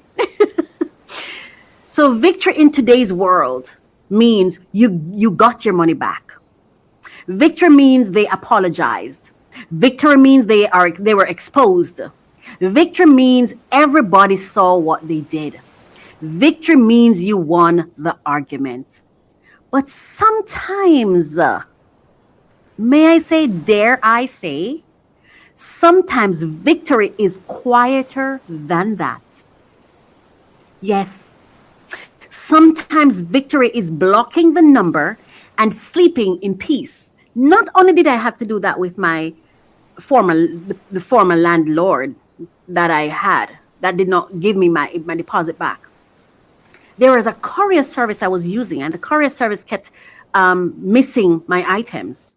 And when I would say the item is missing, they turn it around to try to blame me. Right? And I had to do the same thing. I said, Racquel, we're walking away in peace. Peace. And so I deleted the number. I blocked the number. And I said blessings. That was my last word, was blessings. And they said blessings too. And when they replied blessings, and I felt it in my spirit like, I said, bless them and receive their blessings as only a positive things, because you attract nothing but positive things. You don't need to worry about that, baby girl. Sometimes victory is blocking the number or deleting the number and sleeping in peace. Sometimes victory is not sending the paragraph. Sometimes victory is not proving what you already know. Sometimes victory is letting God be the witness when people refuse to be honest. Sometimes victory is saying, you can keep the money, but you cannot keep access to my spirit. This is a different kind of freedom. Listen, it's a different kind of freedom. It really, really is. And it's funny because I've kind of been that person most of my life, just in a different kind of way now. Before, I just used to be, I don't want the frustration, because I feel like this negative energy and this negative frustration, it's going to follow me. And I didn't want that. But now it's not the frustration. It's the God in me. It's me and God. And I really, truly, truly in my heart want I would like that everyone who interacts with me, when they leave, in their own honesty and truth and authenticity, they should be able to say, you know what? The way that whole thing with Racquel went down, God is a good God. There's a good God out there, you know? And I always not weaponize God against the person I'm talking to. Just say, you know what? God is in control. God knows what's happening here. And I'm just going to let him handle that. That's not my affair. I don't fight my own battles. God does. And I don't even know that he fight battles, because I remember when I came off, at one point in time, I said, I was going to say, God, are you going to take vengeance? But I'm like, but I don't want you to take vengeance. That's not what I want. And I said, I want that money to be an investment that will bless that person and also bring me return on investment. Yeah. I said, you know what? I want that money to multiply for them so they never have to rob somebody else. So they have enough. And bring me return on investment from wherever. You know? It's a different kind of freedom. And let me say this, walking away does not mean that the person was right. And it doesn't mean you were wrong. And it doesn't mean they won and you lost. Walking away does not mean you're weak. Walking away does not mean you're foolish. Walking away does not mean you do not value money. It doesn't even mean that you have money to lose, or you have so much that you can just walk away. Not at all. Walking away does not mean you're letting evil win. Sometimes, and you know what's funny? The house I was living in, I actually, in my final message, say, I am still thankful for the opportunity to have lived in your home. Thank you for that. Because I needed I needed a place where I could feel safe. And I did. And there were evidence of God that God gave me that I was supposed to be in that house at that time. So I am still thankful for that. And I still thank you for that. I don't appreciate how it ended because it felt unfair, but that's not my call. And that's not for me to say, because at the end of the day, the buck stops with God for me. And perhaps that's how God wrote the story. That's how God wrote the story. And I respect God. And I trust God. Yeah. Walking away does not mean that you do not value money. Walking away does not mean you are letting evil win. Sometimes walking away means you have finally learned the value of your peace. Because some refunds are not worth the receipt your soul has to keep carrying. Some refunds, some payments, some offers are not worth the receipt your soul has to keep carrying. Some battles come with hidden fees. Stress is a fee. Sleeplessness is a fee. Anger is a fee. Obsession is a fee. Constantly replaying the situation is a fee. Letting someone drag you out of character is a fee. Letting bitterness move into your heart is a fee. And I had to ask myself, what am I really collecting here? Am I collecting money, or am I collecting more heaviness?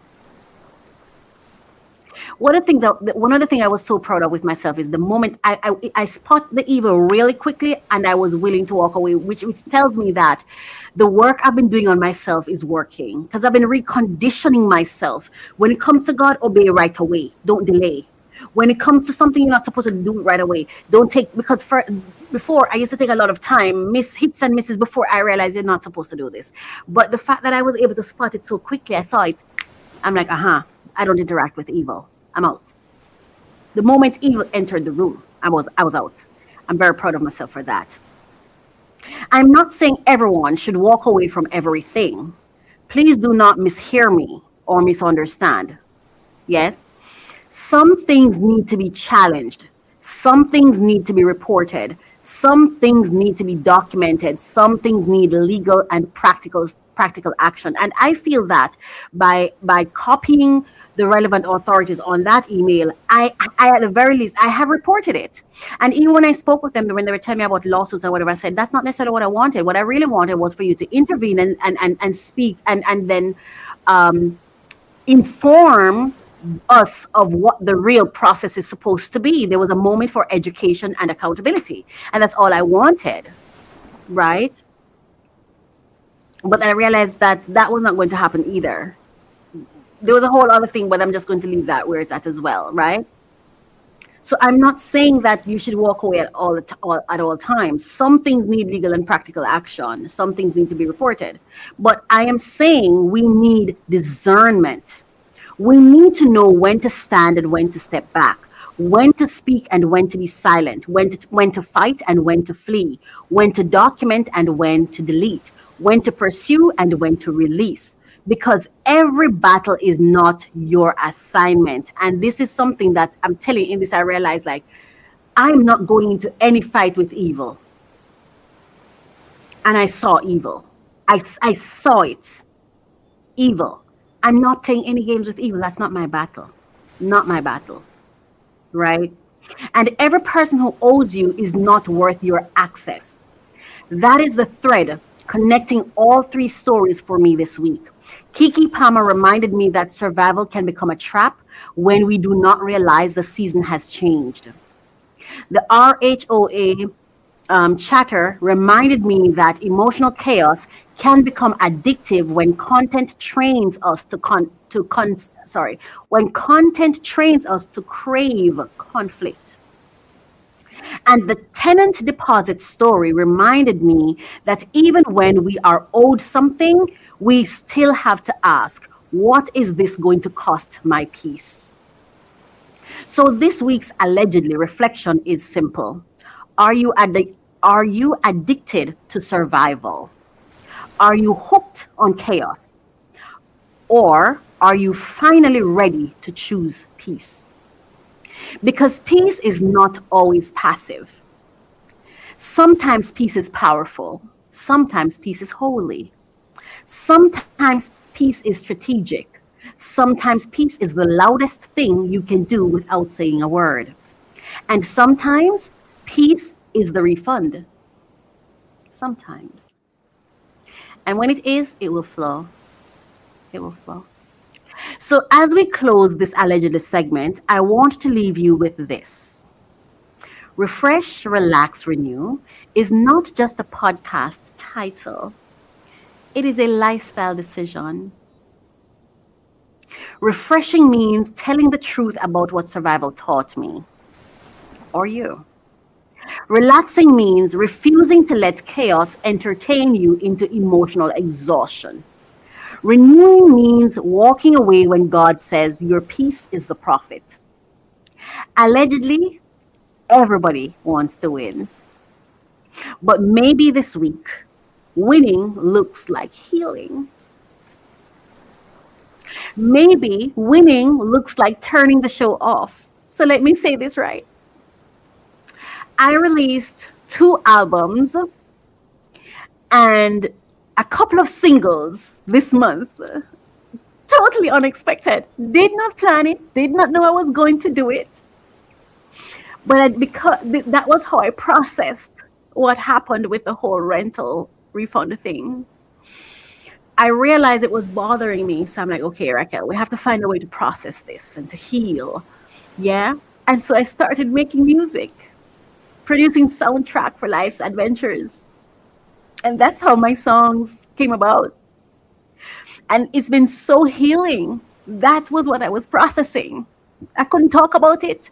I couldn't go to someone and share because I don't like to talk about a problem. I like to talk about the solution I got from a problem, or from a challenge.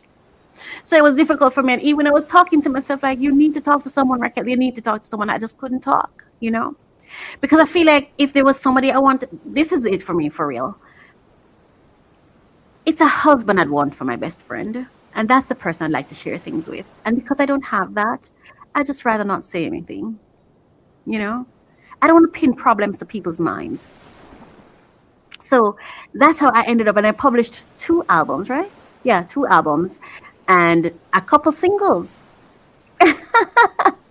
They're on TikTok, they're on YouTube. I became a whole artist in the music industry. And I more call myself a soundtrack producer, not so much a music producer, because I'm a writer and I know the kind of mood I want for the song I want. I know how I want it to sound and everything, but I would not call myself a music producer.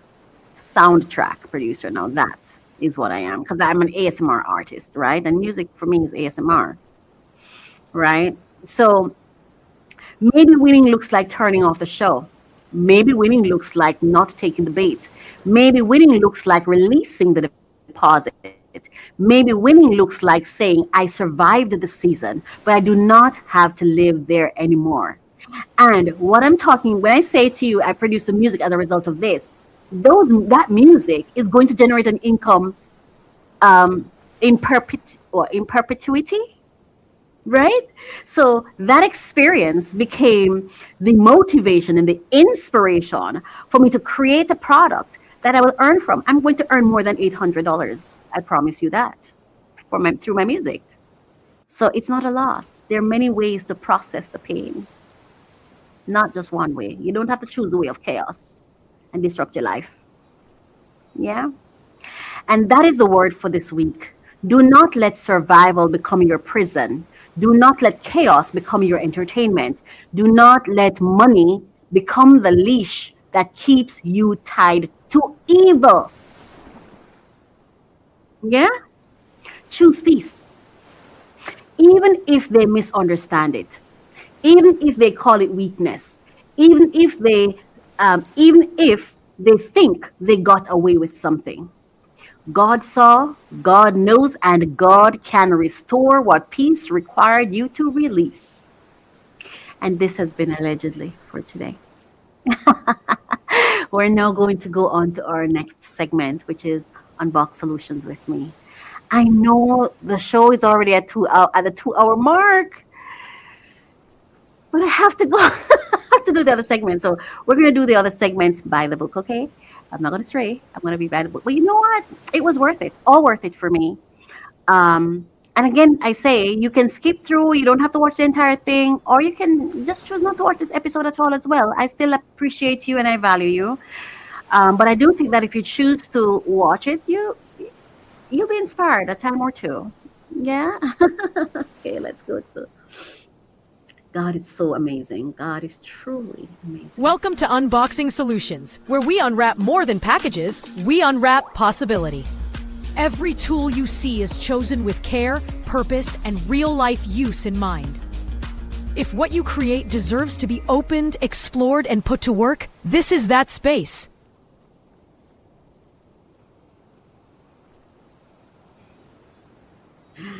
Oh, wow. Let me get my unboxing video in place. Welcome to Unbox Solutions with me. Hang on a second. All right. So,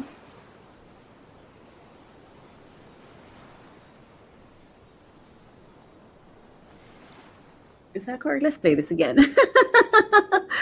Welcome to Unboxing Solutions, where we unwrap more than packages, we unwrap possibility. Every tool you see is chosen with care, purpose, and real-life use in mind. If what you create deserves to be opened, explored, and put to work, this is that space.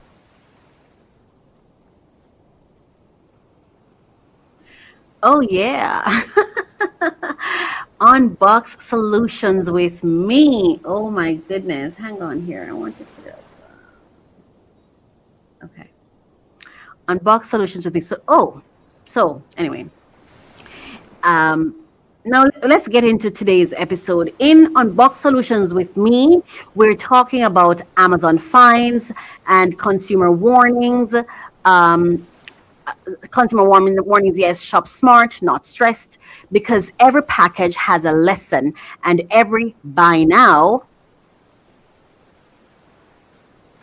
deserves a little wisdom. So I'm at the wrong place.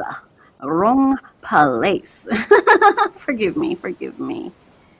Please forgive me. And we are already gone over the like way gone. So let's just keep going. Okay.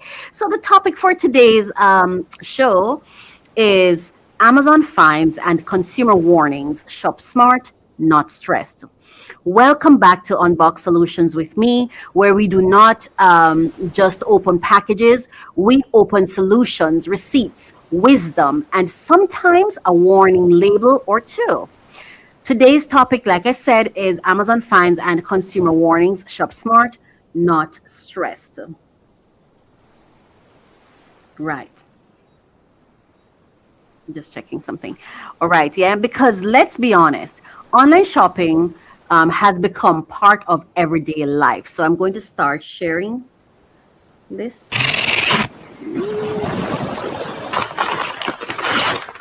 I love the sound. Yes, because let's be honest, online shopping has become part of everyday life. We are buying home items, kitchen items, beauty items, content creation tools, cleaning supplies, clothing, wellness products, all from the comfort of our phone or computers or tablets, right? Or iPads. But comfort can become costly if we are not paying attention. So today, while I unbox a few practical Amazon finds, I also want to talk about 5 consumer alerts we need to keep in mind when shopping online.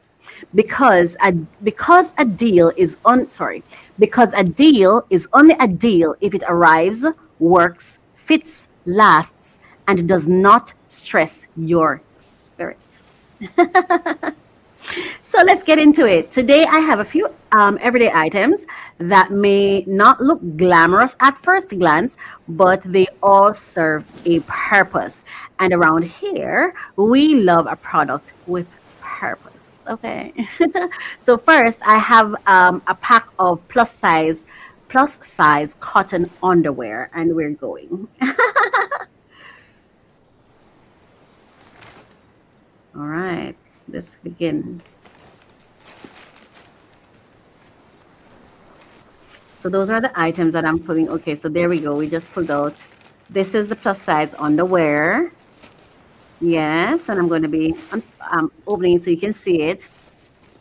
And let me say this, buying basics online should not be complicated, but sometimes it is. Sizing can be tricky. Fabric can look one way in the photo and feel very different in person. And for plus size women like me, especially, comfort, stretch, coverage, breathability, and fit matter. This is not just underwear. This is daily comfort. This is, I do not want to be pulling, adjusting, regretting, or rebuking my purpose by noon. And when it comes to these underwears, I bought these underwears because I want to wear them like shorts kind of feeling. Like I just put them on and I'm about the place, and I get to go about my business. Because I'm not necessarily a clothes person. I don't like too much clothes on my body. I really just like to be free. Yes, so that's what I bought that for. So with items like this, I always want to check the size chart, and I also go to the review section to see what people have to say. Yeah, I like to also check the fabric content, the reviews from people from people with similar body types, and whether the item actually matches the photo. Consumer alert number 1. Do not trust the stars alone. Do not trust the stars alone. Read the reviews like you are reading the fine print of a relationship. 5 stars are nice, but I want to know that what the 1-star and 3-star people, I want to know what the 1-star and 3-star people are saying. Are they complaining about size, shrinking, thin fabric, poor stitching, colors bleeding in the wash? Did several people mention the same issue? This is where the truth often hides. And also, watch out for reviews that sound too perfect. And I also pay attention to who's writing the reviews. If every review sounds like it was written by the same happy robot pause. Real real customers usually sound real. They mention details, they complain a little, they compare, they tell you what worked and what did not work. Next, I have this adjustable toilet tank cleaning tablet holder. That's that blue thing. That blue thing right there. All right, let's get to opening. That's the blue thing right there. Yeah. That sounds simple, but hold on. The holder keeps the tablet contained, right? I don't know if there are these tablets, things that I buy that I drop into the tank of the toilet. It has bleach and stuff like that in it. I don't remember the name of it. I'll get it for you another day. But yeah, or you might have seen me unpack it in other hauls. Yes, so I wanted something to hold it in place so it doesn't go around in the tank. And that blue thing right here that you'll see me unpack it eventually. There it is. I'm unpacking now. You'll see that it hangs really nicely. It works perfectly. Yeah, so that sounds simple, but here's the lesson. Every product that touches plumbing, electricity, heat, skin, food, or your body deserves extra attention. Now, consumer alert number 2, cute is not enough. Ask, is it safe, useful, and appropriate for the job? Some items look smart in the picture, but you need to ask, will this work with my toilet tank? Is it adjustable? Is the material durable? One of the things I wanted to know, will it rust? Will it hang properly? Will it interfere with the flushing system? Because the goal is not just to clean the toilet. The goal is not to create a new plumbing episode called Unbox Problems with me. We are shopping smart, not stressed. Next up, I have extra large silicone kitchen counter mats. And I had the box in my hand earlier, but I don't think I've opened. Those are the underwears. And where are the mats? Those are the underwears. I'm opening the mats right now, right? These are exciting. Oh, I love them. And if you watch my food videos, you'll see me using them because I put like the hot plate on it. I put it where I'm doing, stuff where I can just easily wipe it. So whenever it's heat resistant. So I use it for like when I'm putting my rice cooker on my the hot plate, or, when I'm pouring a drink or I'm doing something that I don't want it to spread elsewhere. It's easier to just wipe it off the silicone mat, right? So now these are exciting for me because I do food content. I do food content, tea content, kitchen content, and everyday home living. A good silicone mat can help protect the counter from heat, stains, scratches, and messy prep work. It also contains the amount of work I have to do, if that makes sense. It can also create a cleaner work surface for cooking or filming. But again, we have to pay attention. And now we go on to consumer alert number 3. Check product specifications before you buy. Not after the return window closes. Look at the size, look at the thickness, look at the heat resistance, look at whether it is non-slip, look at the cleaning instructions, look at whether people say it curls, stains, smells, tears, or moves around. And this brings me to a big one. Open your packages early. Oh my gosh. So what I do now, because there was a time when I would save my packages because I want to do my videos, right? But what I do now is I open the packages right away and film it, then store the footage, because you want to test the product. You want to use the product to make sure that you don't miss the window. But we're going to see it. We're going to go through it. Open packages early. Do not let your items sit for weeks unopened unless you are absolutely sure you want to keep them, because return windows do not care that life got busy. The calendar will keep calendaring. So when your package arrives, inspect it, test it, make sure all the pieces are there, make sure it works, make sure it fits, make sure it is not damaged, because there is nothing like opening a product after the return window closes and realizing the product came broken, missing parts, smelling suspicious, or looking like it survived a warehouse wrestling match, right? Yes. Next, I have silk like satin headscarves. Let's go to them. And I went right there. Look at that, like clockwork. Yes. Now, this is another practical self care item. Scarves can help protect the hair while sleeping, reduce friction, preserve styles, and add a little beauty to the everyday routine. But with fabric items, especially things that touch your hair, face, skin, or body, I like to check the texture, the stitching, the size, and whether it stays on. Yeah, this thing, yeah, I've been double thinking, why did I buy this? I think now that I have braids in my hair, now this is going to become handy because it slips quickly. But it's now it's handy because this morning I wore it when I was working out and it held my hair in place because I don't like to feel it on my skin, you know. But it held my hair in place and it was fantastic. Yeah, because sometimes a scarf looks luxurious online, but when it arrives, it feels like a party favor from the clearance bin. Because when I bought this, I wanted to wear it on my podcast, but I'm not sure I'm going to be able to because it slips off so quick, so easily, and it doesn't necessarily stay in place. But we'll see as I go along. Now, consumer alert number 4: know the difference between product photos and product reality. Online photos are designed to sell lighting, angles, models, staging, and editing can make a product look bigger, thicker, shinier, softer, stronger, or more expensive than it really is.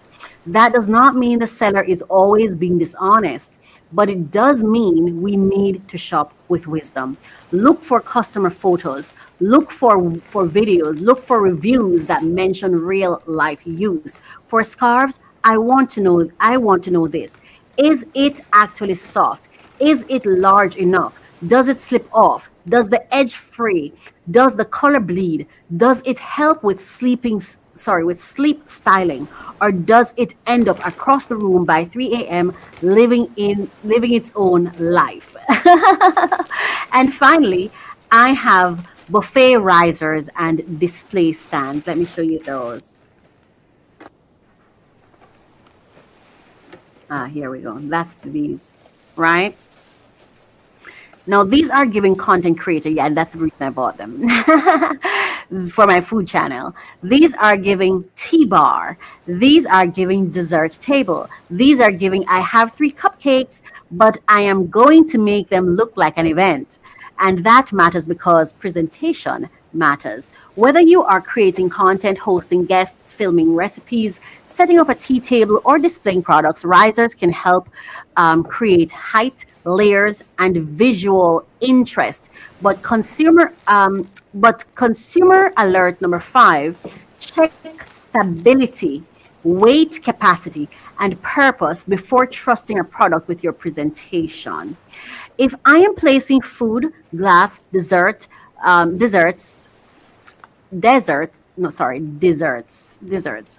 jars, dishes, or anything breakable on a stand, I want to know it is stable. I need to know it will not wobble. I need to know it can hold the weight. I need to know it is easy to clean, and I need to know it photographs well. And that's why I got black. 'Cause, that's what I want. But even then, we have to be wise. The goal is beauty and function. Now, let's pull all of this together. Today's unboxing is not just about underwear, toilet cleaners, counter mats, scarves, and display stands. It is about being a wiser consumer. Because online shopping can be convenient, but it can also be chaotic. There are fake reviews, there are unclear return policies, there are third-party sellers you need to check carefully, there are product photos that tell half the story, there are shipping issues, missing parts, wrong sizes, poor quality, and closed return windows waiting to humble us. So before you click buy now, ask yourself, who is selling this? What are the bad reviews saying? What is the return window? Are there real customer photos? Does the size match what I need? Is it safe for how I plan to use it? Do I need this now? Or am I being emotionally influenced by a sale, a video, or a late night shopping mood? Because let's tell the truth, some of us do not need a cart. We need pause. Online shopping has a way of making everything feel urgent. Limited deal, only a few left. I never buy based on those details. I only buy when I feel like there's something that I need. I intentionally do not go to deals and stuff like that because I don't want to develop a habit of doing that. Lightning sale recommended for you. Customers also bought. Buy again, add to cart, subscribe and save. The internet knows how to whisper, you need this. You need this. But wisdom says, do I? That is the heart of today's segment. Shop smart, not stressed. Buy what serves life, not what manipulates your attention. Look for solutions, not clutter. Read the reviews, check the seller, open the package early, test the product, and do not be afraid to return what does not work within the return window.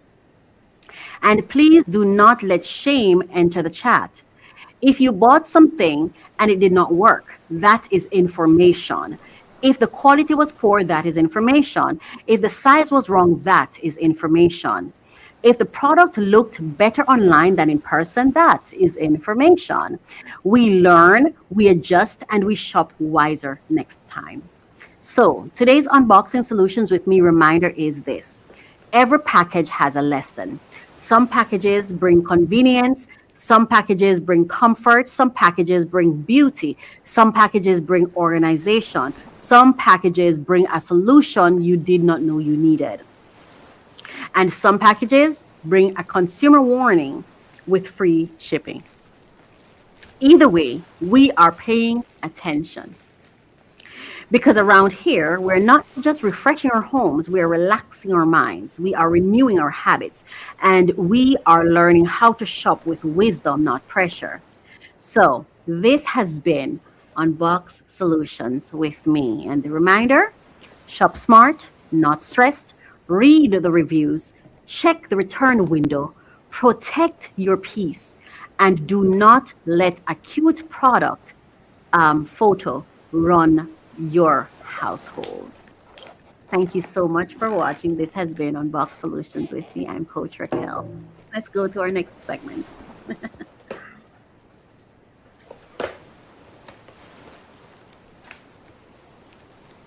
This is Free Money Wednesdays, where funding meets vision. Access becomes strategy, the fastest way to get attention. Apply for funding that lets them see your brand in motion. If you're building something worth backing, visibility starts here.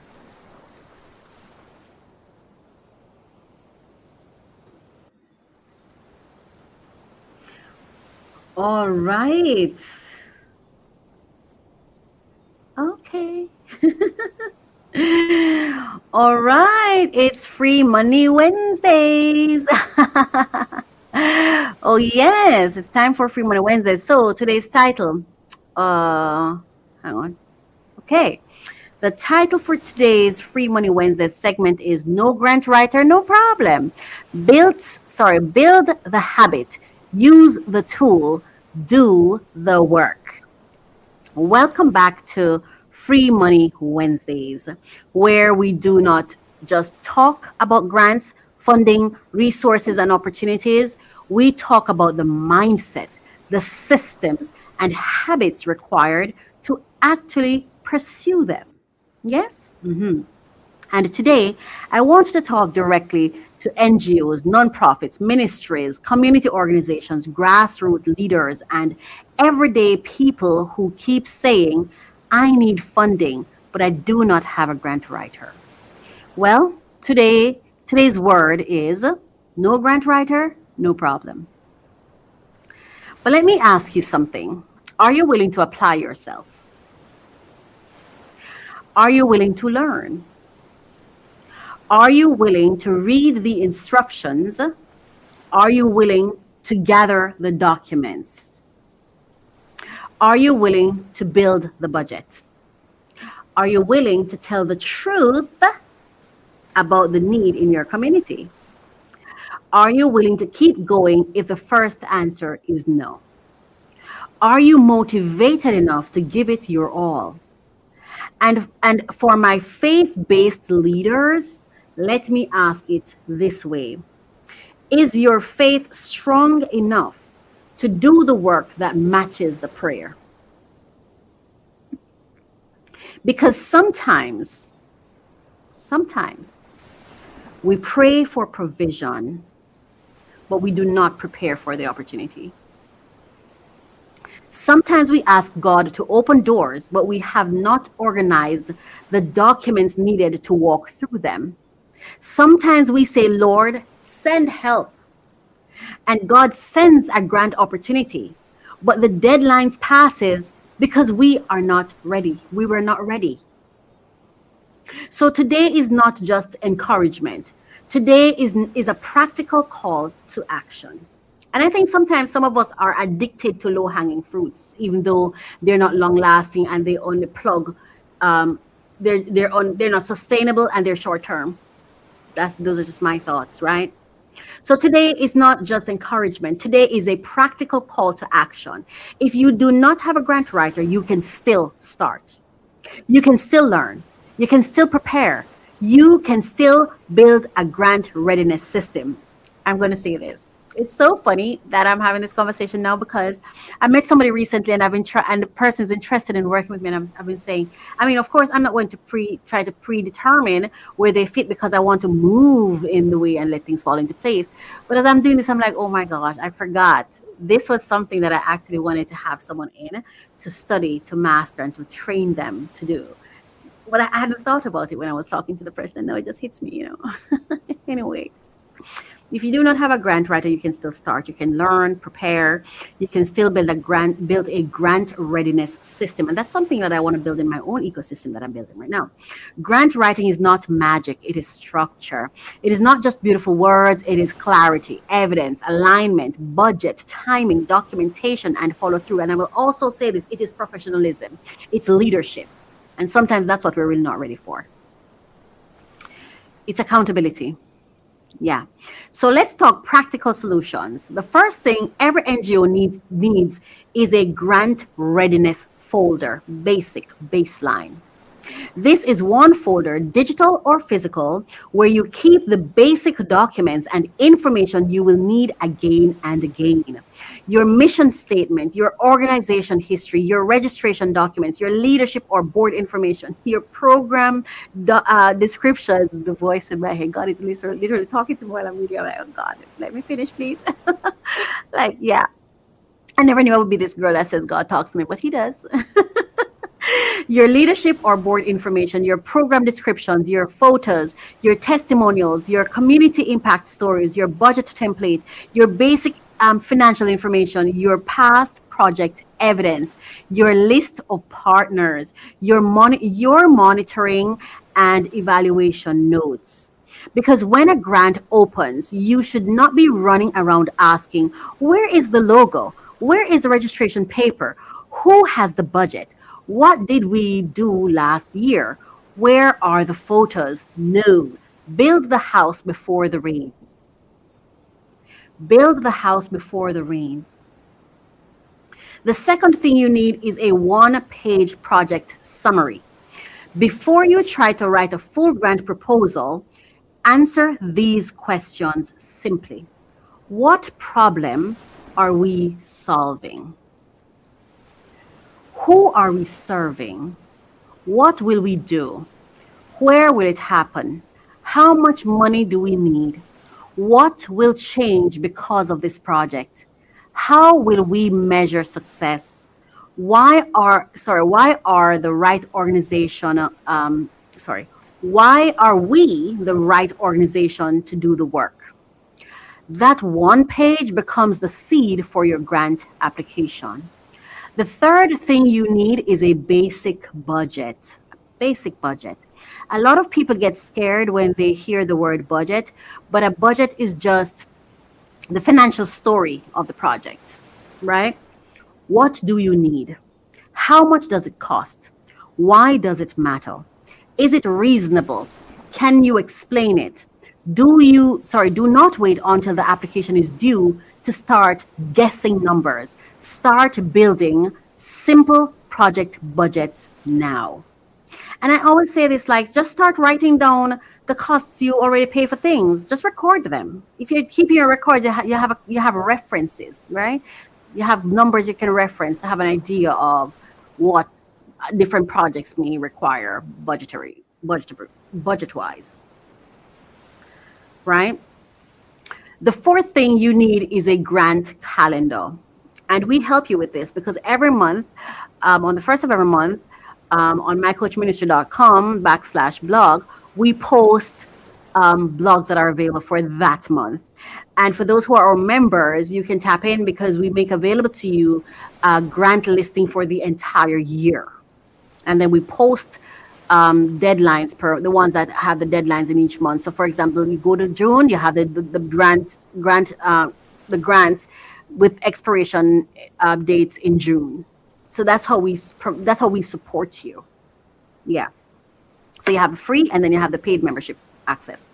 Write down the grant name, the funder, the deadline, the amount available, eligibility requirements, documents needed, application status, submission date, and follow-up dates. Because sometimes the difference between funded and forgotten is not talent, it is a calendar. The fifth thing you need is to start small.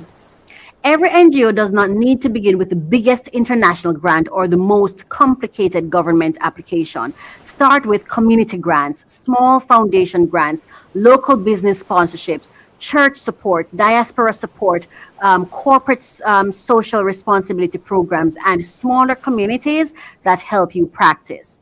Each application teaches you, each deadline trains you, each no can sharpen you, each yes can build your confidence. Now let's talk about the tools, because we are living in a time where you may not have a grant writer, but you may have access to an AI assistant. And that brings me to the second part of today's segment: ChatGPT, Gemini, Claude, Copilot, and Perplexity. What are these tools? What are they best at? And which one should you choose? Let's keep it simple. ChatGPT is a strong all-around assistant. It can help you brainstorm, organize ideas, draft proposals, rewrite sections, create checklists, analyze notes, build outlines, summarize grant requirements, and help you think through strategy. If you are someone who needs help turning rough thoughts into organized content, ChatGPT can be a strong partner. Gemini. Gemini is Google's AI assistant. It may be especially helpful if you already use Google tools like Gmail, Google Docs, Google Drive, Google Sheets, Google Meet, or Notebook LM. If your organization lives in Google Workspace, Gemini may feel natural because it connects with that ecosystem. Claude. Claude is often strong with long documents, careful writing, reasoning, summarizing, reviewing, and helping you refine complex content. If you have a long proposal, a long report, a long program description, or a lot of notes to organize, Claude may be helpful. Microsoft Copilot is Microsoft's AI assistant. It is especially useful for people who already work in Word, Excel, PowerPoint, Outlook, Teams, and OneDrive. If your NGO operates inside Microsoft 365, Copilot may help you draft documents, work with spreadsheets, prepare presentations, summarize emails, and organize internal work. Now, Perplexity is more of a research-focused AI answer engine. It is useful when you want to search, compare sources, and get source-backed answers quickly. If you are doing grant research, looking up funders, checking current information, and trying to understand a topic, Perplexity can be useful. So which one should you choose? Here's my position. No system is perfect, and no system is, I would like to say, all-inclusive or the end-all and be-all, because these are just tools. And it's the human that's using them that really determines the direction and the outcome, in my opinion. The real outcomes, you know? So no system is perfect. Do not spend all your time chasing the perfect AI tool. Pick one, learn it, use it consistently, build your folders, build your templates, build your prompts, build your process, because the tool is not the miracle. The habit is. A powerful tool in inconsistent hands will still produce inconsistent results. But a focused person with one good tool, a clear goal, and disciplined habits can make serious progress. So whether you are applying for grants or choosing your AI partner, the real question is not just which tool should I use? The real question is, what habits am I bringing to the tool? It's just like a network, an ecosystem. It's not where you are. And even with people, sometimes it's not necessarily who you're with. It's who you are, and are you clear about who you are and what your goals are, and staying focused and committed and actually doing the work. Right? So it's what habits am I bringing to the tool? And that brings us to the 7 habits connection. If you didn't hear anything from today's episode, I want you to hear this. Many of us know the language of the 7 habits of highly effective people by, oh my gosh. No, I need the author's name. 7 habits.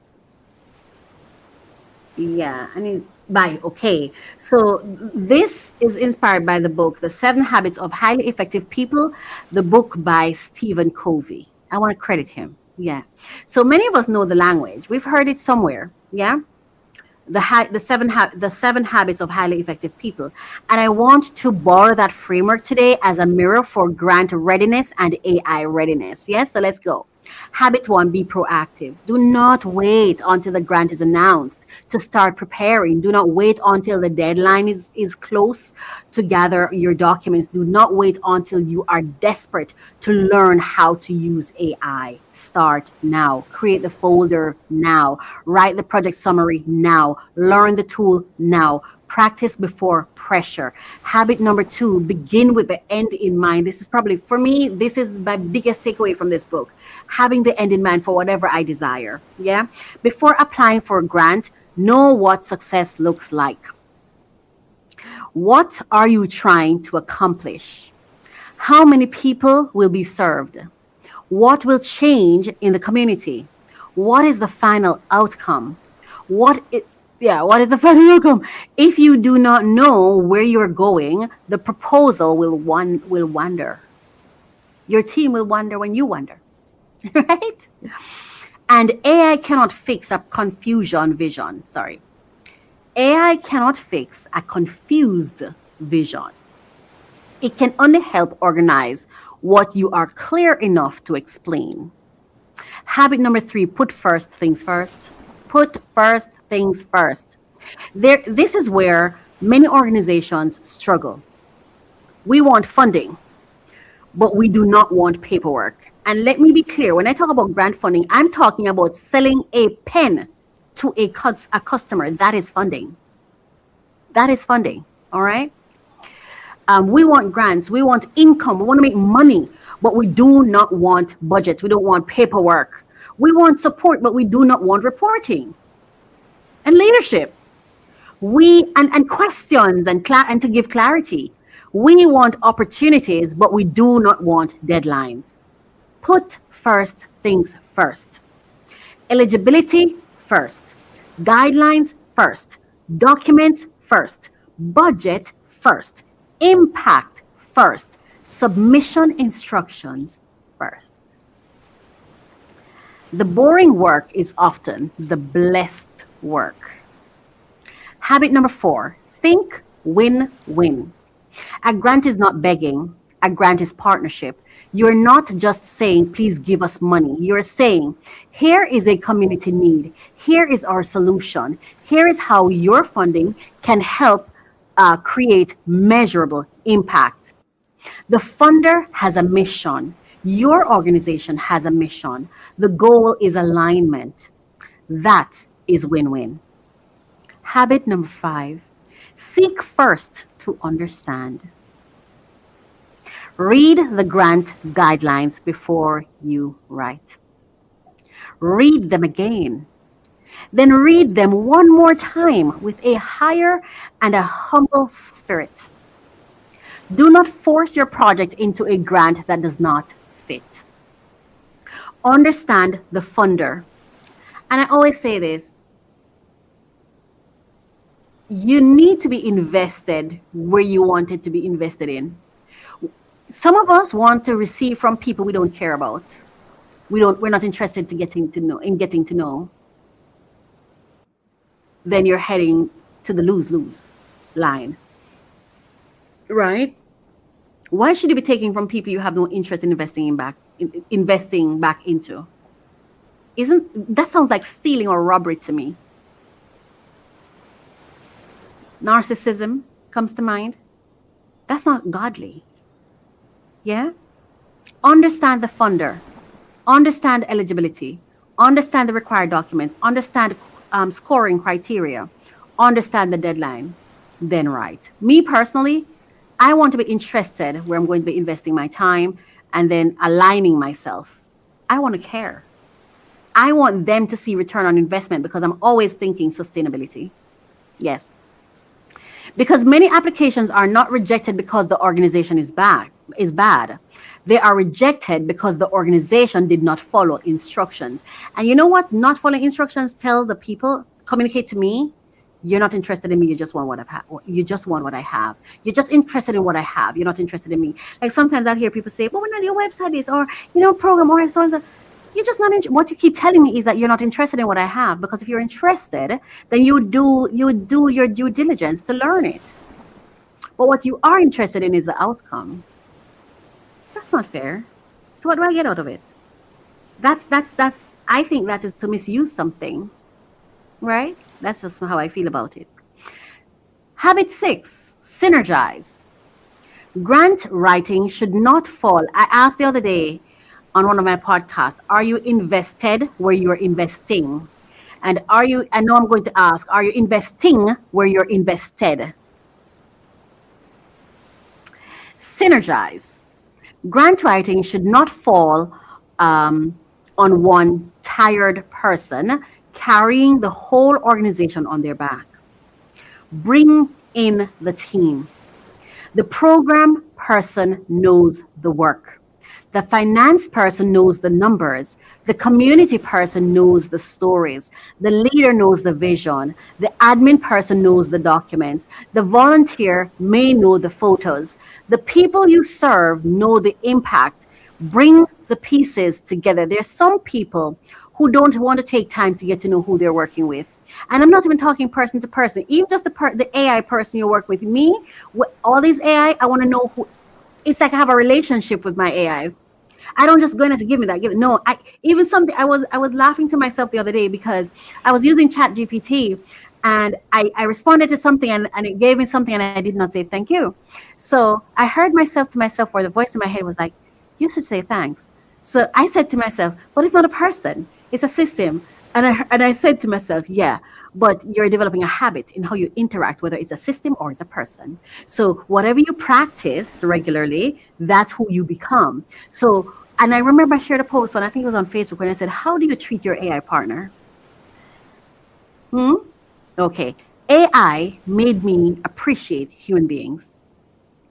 That's another podcast. No. Bring so the people you serve know the real impact. Bring the pieces together. AI can assist, but your team must provide the truth.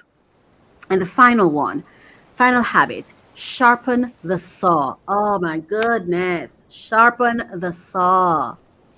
Keep improving. You see, with my clients, I'm always studying them. I'm always paying attention to what they do. I have to stay sharp with my clients so I can serve them, in a sustainable way and in a growth pattern. So I can advance when they're advancing, so I can move with how they're moving. I have to align myself with them to understand how they're moving, where they're going, what they're doing, what's important today. Last year we're doing one thing, but what are we doing today? How are they moving? What's happening? Is there anything that's new in their organization? And sometimes these things does not necessarily have anything directly to do with what they compensate me for or what I invoice them for. But because they're invoicing me for something, I have to be interested in the whole thing. That's just how I see it. I don't know how you serve otherwise. Because I like to feel like I'm adding value. Yes. So keep improving. If you apply and do not win, review the application. If feedback is available, read it.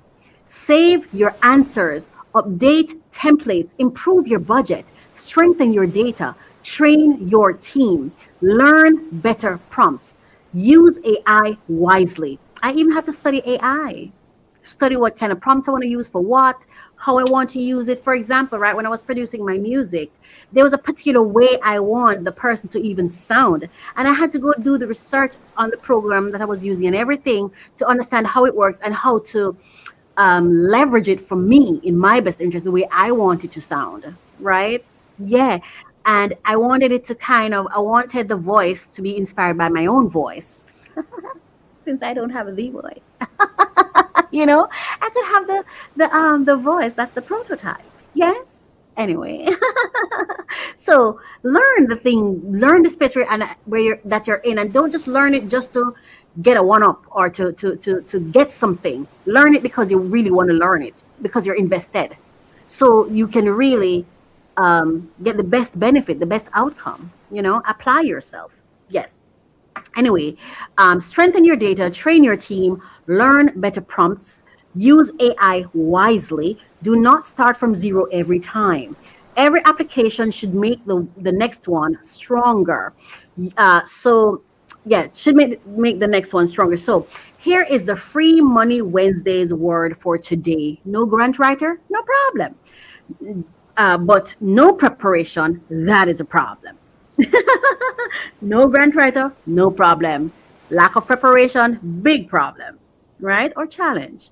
No documents, no, that's a problem. No budget, that's a problem. No deadline discipline, that's a bigger problem. No willingness to learn, that's a problem. And no habit of follow through, problematic. Big problem, yeah? Because funding does not only follow need. Funding follows readiness. Funding follows alignment. Funding follows clarity. Funding follows credibility. Funding follows stewardship. And for my faith-based leaders, hear me clearly. Faith is not an excuse to be unprepared.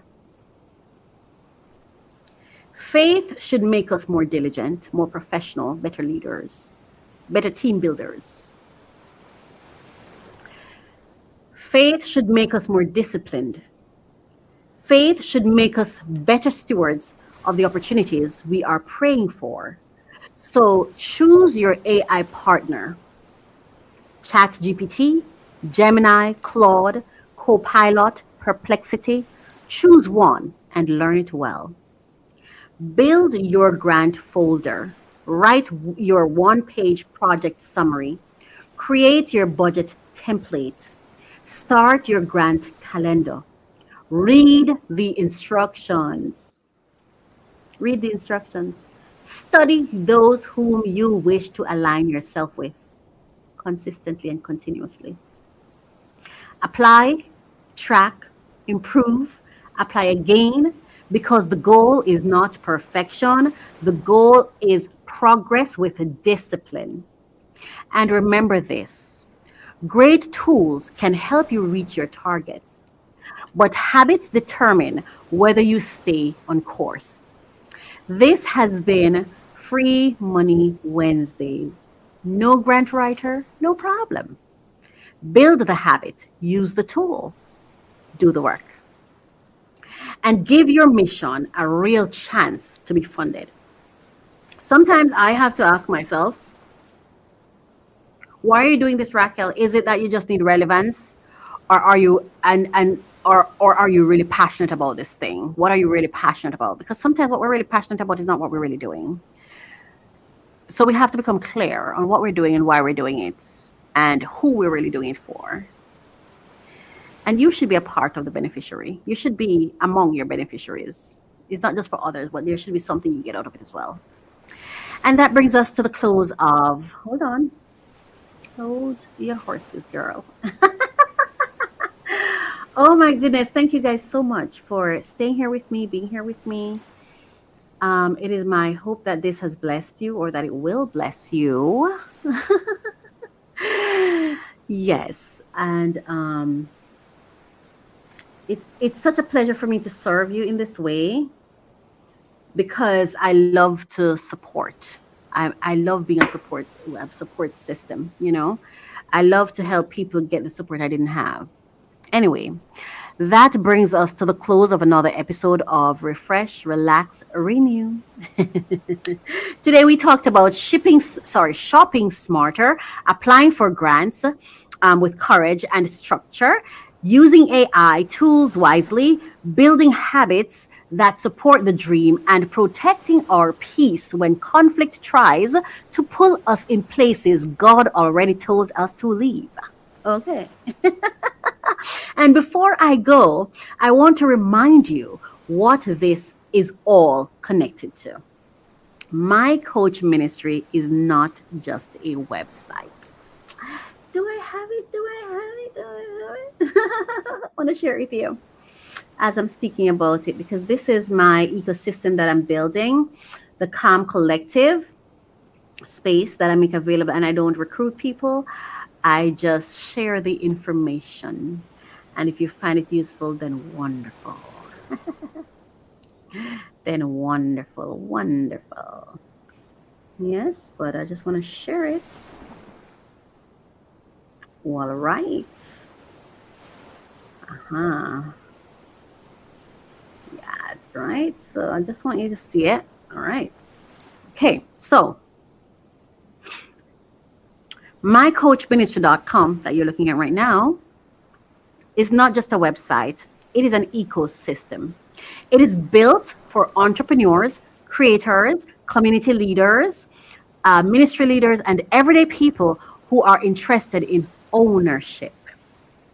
Ownership of the gifts, their ideas, their income, their time, their healing, their digital presence, and their future. And I will tell you the truth. I built this because I needed it and still need it. Yeah. I was always a little different. Weird even. Some might say weird. And honestly, I receive that with a little sparkle on it. I receive that with such grace and such humor and such pleasure. Yeah. I did not always like too much talking. As a matter of fact, I'm most comfortable talking behind a microphone in a public way. I prefer to just talk in public. I don't necessarily like speaking in private. And it's not necessarily because of security. It's just, I feel like if I have something to say, just put it out there rather than saying it in one space. And perhaps when it's repeated, you know, chatting, telephone or whatever. But this is where I feel most comfortable speaking, behind a microphone, okay? With my headset on. So I did not always like talking much. I did not always like too much talking unless I'm really, really close to someone and I become a real chatterbox. Yeah.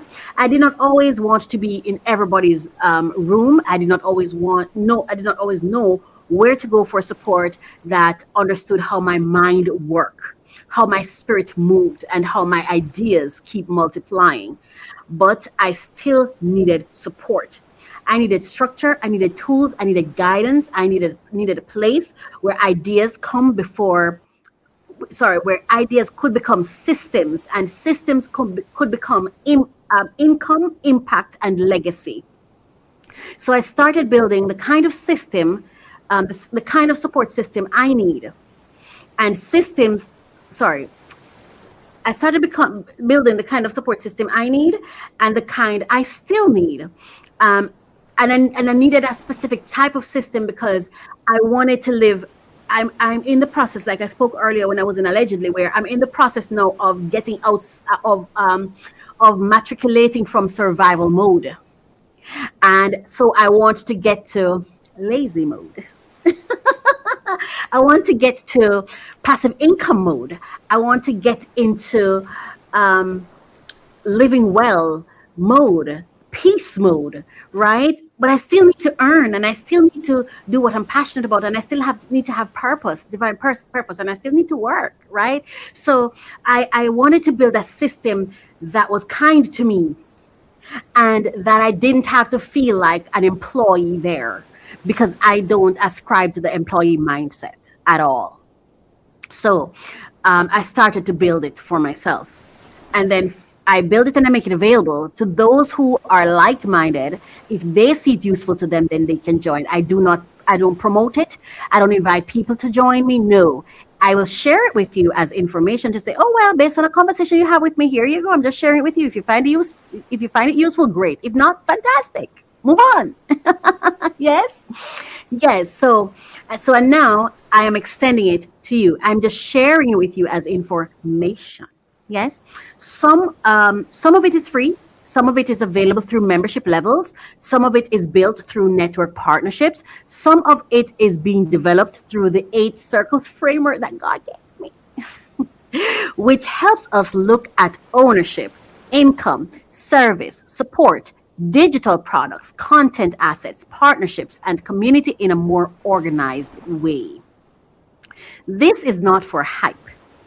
This is about building. This is about becoming more prepared, more supported, more strategic, more grounded, more open-minded. Yeah? Because I believe there are people who do not just need motivation, they need a system. Got my music. Anyway.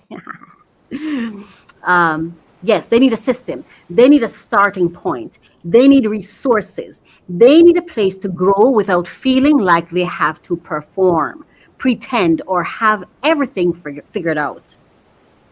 And they don't have to feel like they're building something for somebody else. They're building for themselves. This is what I'm building at mycoachministry.com. A place for the thinker, the builder, the quiet dreamer, the faith walker, the creative, the community leader, the one who knows there is more but need help organizing the more. The choice to check us out is yours. This is just information. The choice to go further to learn more, that's yours. I'm so excited about my music stuff. Anyway. The choice to check us out is yours. No pressure, no chasing, no noise, just an open invitation. No struggle, love, no struggle, money, we say. So if you'd like, please visit mycoachministry.com or not. Explore the blog if you do. Explore the resources, explore the membership options, explore the 8 circles framework. See what fits, see what speaks. See what can support the season you are in and the future you are building. And as always, thank you for spending time with me. May you refresh your mind, relax your body, renew your spirit, protect your peace, build with wisdom. And remember, you do not have to become someone else to become who God called you to be. As you can see, I'm an empath, very emotional. Yeah. I've been very broken. So, I've had to go through a lot of healing and processing and everything. And I say, if that's not for you, change the dial, close the channel, go where you feel most yourself. Yeah. But if you find that whatever stories I share, whatever information I share, if you find that, this is someone that I have compassion for, or I align with, or I want to support, or I feel supported, or whatever, then here we are. You can comment, you can like, you can share, you can interact, you can check us out, you can find out what's there for you. You don't need to do me any favors. Just do what serves you. What serves you. And I really mean that. I mean that. I think there's a comment. Oh, so someone says, Sky Lartho, hi, and thank you for commenting. This is awesome. Thank you. I'm happy that you feel that way. And by saying that, what I'm hoping you're feeling is there was something useful for you. There was some benefit for you. There was something that made you feel supported in a way, in some way, because that's what I'm passionate about. Providing support to people, providing spaces and resources where persons can feel supported. Like you're not alone. You're not struggling by yourself. You know? Yeah. So anyway, I'm just scrolling through the website. Let's go back to the top. Yeah, focus. So I'm Coach Racquel, and this has been Refresh, Relax, Renew, episode 42 in season 4. Until next time, breathe. Breathe, build, believe, and choose peace. Thank you. Thank you for listening. Thank you for today. Thank you for kind words, and consideration. And I just wish you the best. I just wish you the best. And go be. Be kind to yourself. Be kind to the organs in your body. Be kind to your legs, your thighs, your hands, your fingers, because they all come together to make you function and to make you you. Thank you so much for watching. I'm going to close with a different song. I'm going to close with a song. Let me see if I can find one. But thank you so much. This has been such a pleasure. I'm going to close with God Says It. So I will. Do I want to close that one? Let me see. Oh my gosh. I'm going to. I can close it Up and Away. I love that song. Up and away.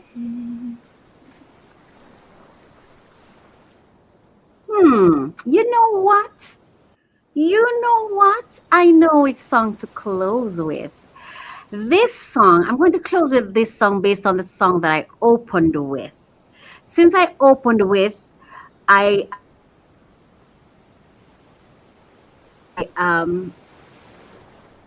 love that fail. This is my prayer to God to bring me my husband.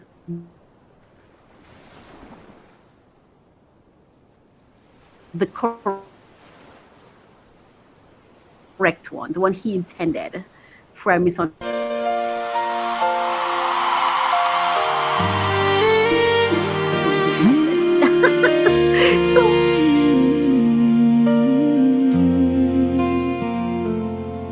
Lord, somewhere beneath these same stars tonight, there's a man.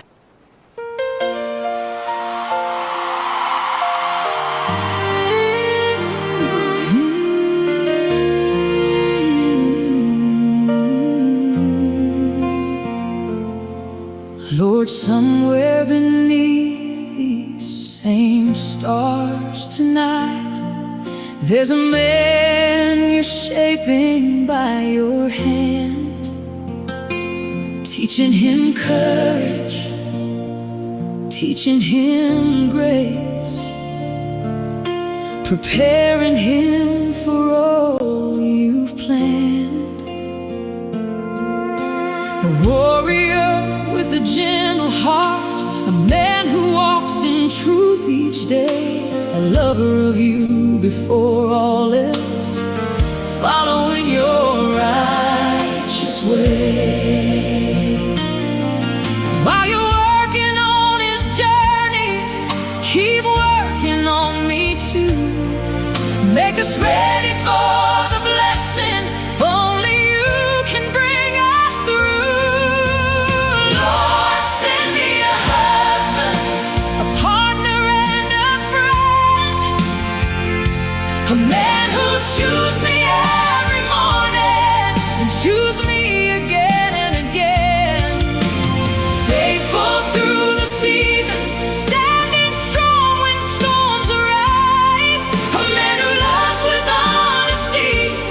sees the beauty in my eyes. Lord, send me a husband, one whose heart belongs to you. And if you write our story, let it be beautiful and true. A man who takes responsibility for his words and every choice, who listens with compassion and makes his family feel a voice. A man who's present at the table, a father children can admire, a provider and protector with integrity and fire. A man who knows that strength is found not only in standing tall, but in opening up his heart and being vulnerable through it all. Lord, send me a husband, a partner and a friend, a man who'll choose me every morning and choose me again and again. Faithful through the seasons, standing strong when storms arise. A man who loves with honesty and sees the beauty in my eyes. Give us patience for the process, give us wisdom for the wait. Keep us walking in your purpose until you open heaven's gates. May he know that he is worthy, may he walk in who he is. And when our paths finally cross, may he recognize this gift. Lord, send me a husband, a man of faith and grace, a gentleman with tender hands and kindness on his face, a man who shares his heart with me, his dreams, his soul, his mind, a man who's not afraid of love and leaves no truth behind. Lord, send me a husband, if that's your will for me, a man who walks beside me in purpose and destiny. Until that day, I'll trust you. I leave tomorrow in your care, for every good and perfect gift begins with a faithful prayer.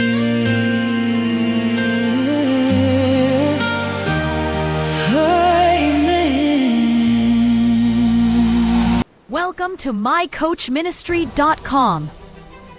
We're on a mission to empower 1 million purpose-driven entrepreneurs, turning calling into currency. Through strategic coaching, we guide visionary leaders, brand elevation, and creative empowerment, helping leaders break barriers and own their identity. Build impactful, wealth-generating brands that echo across generations.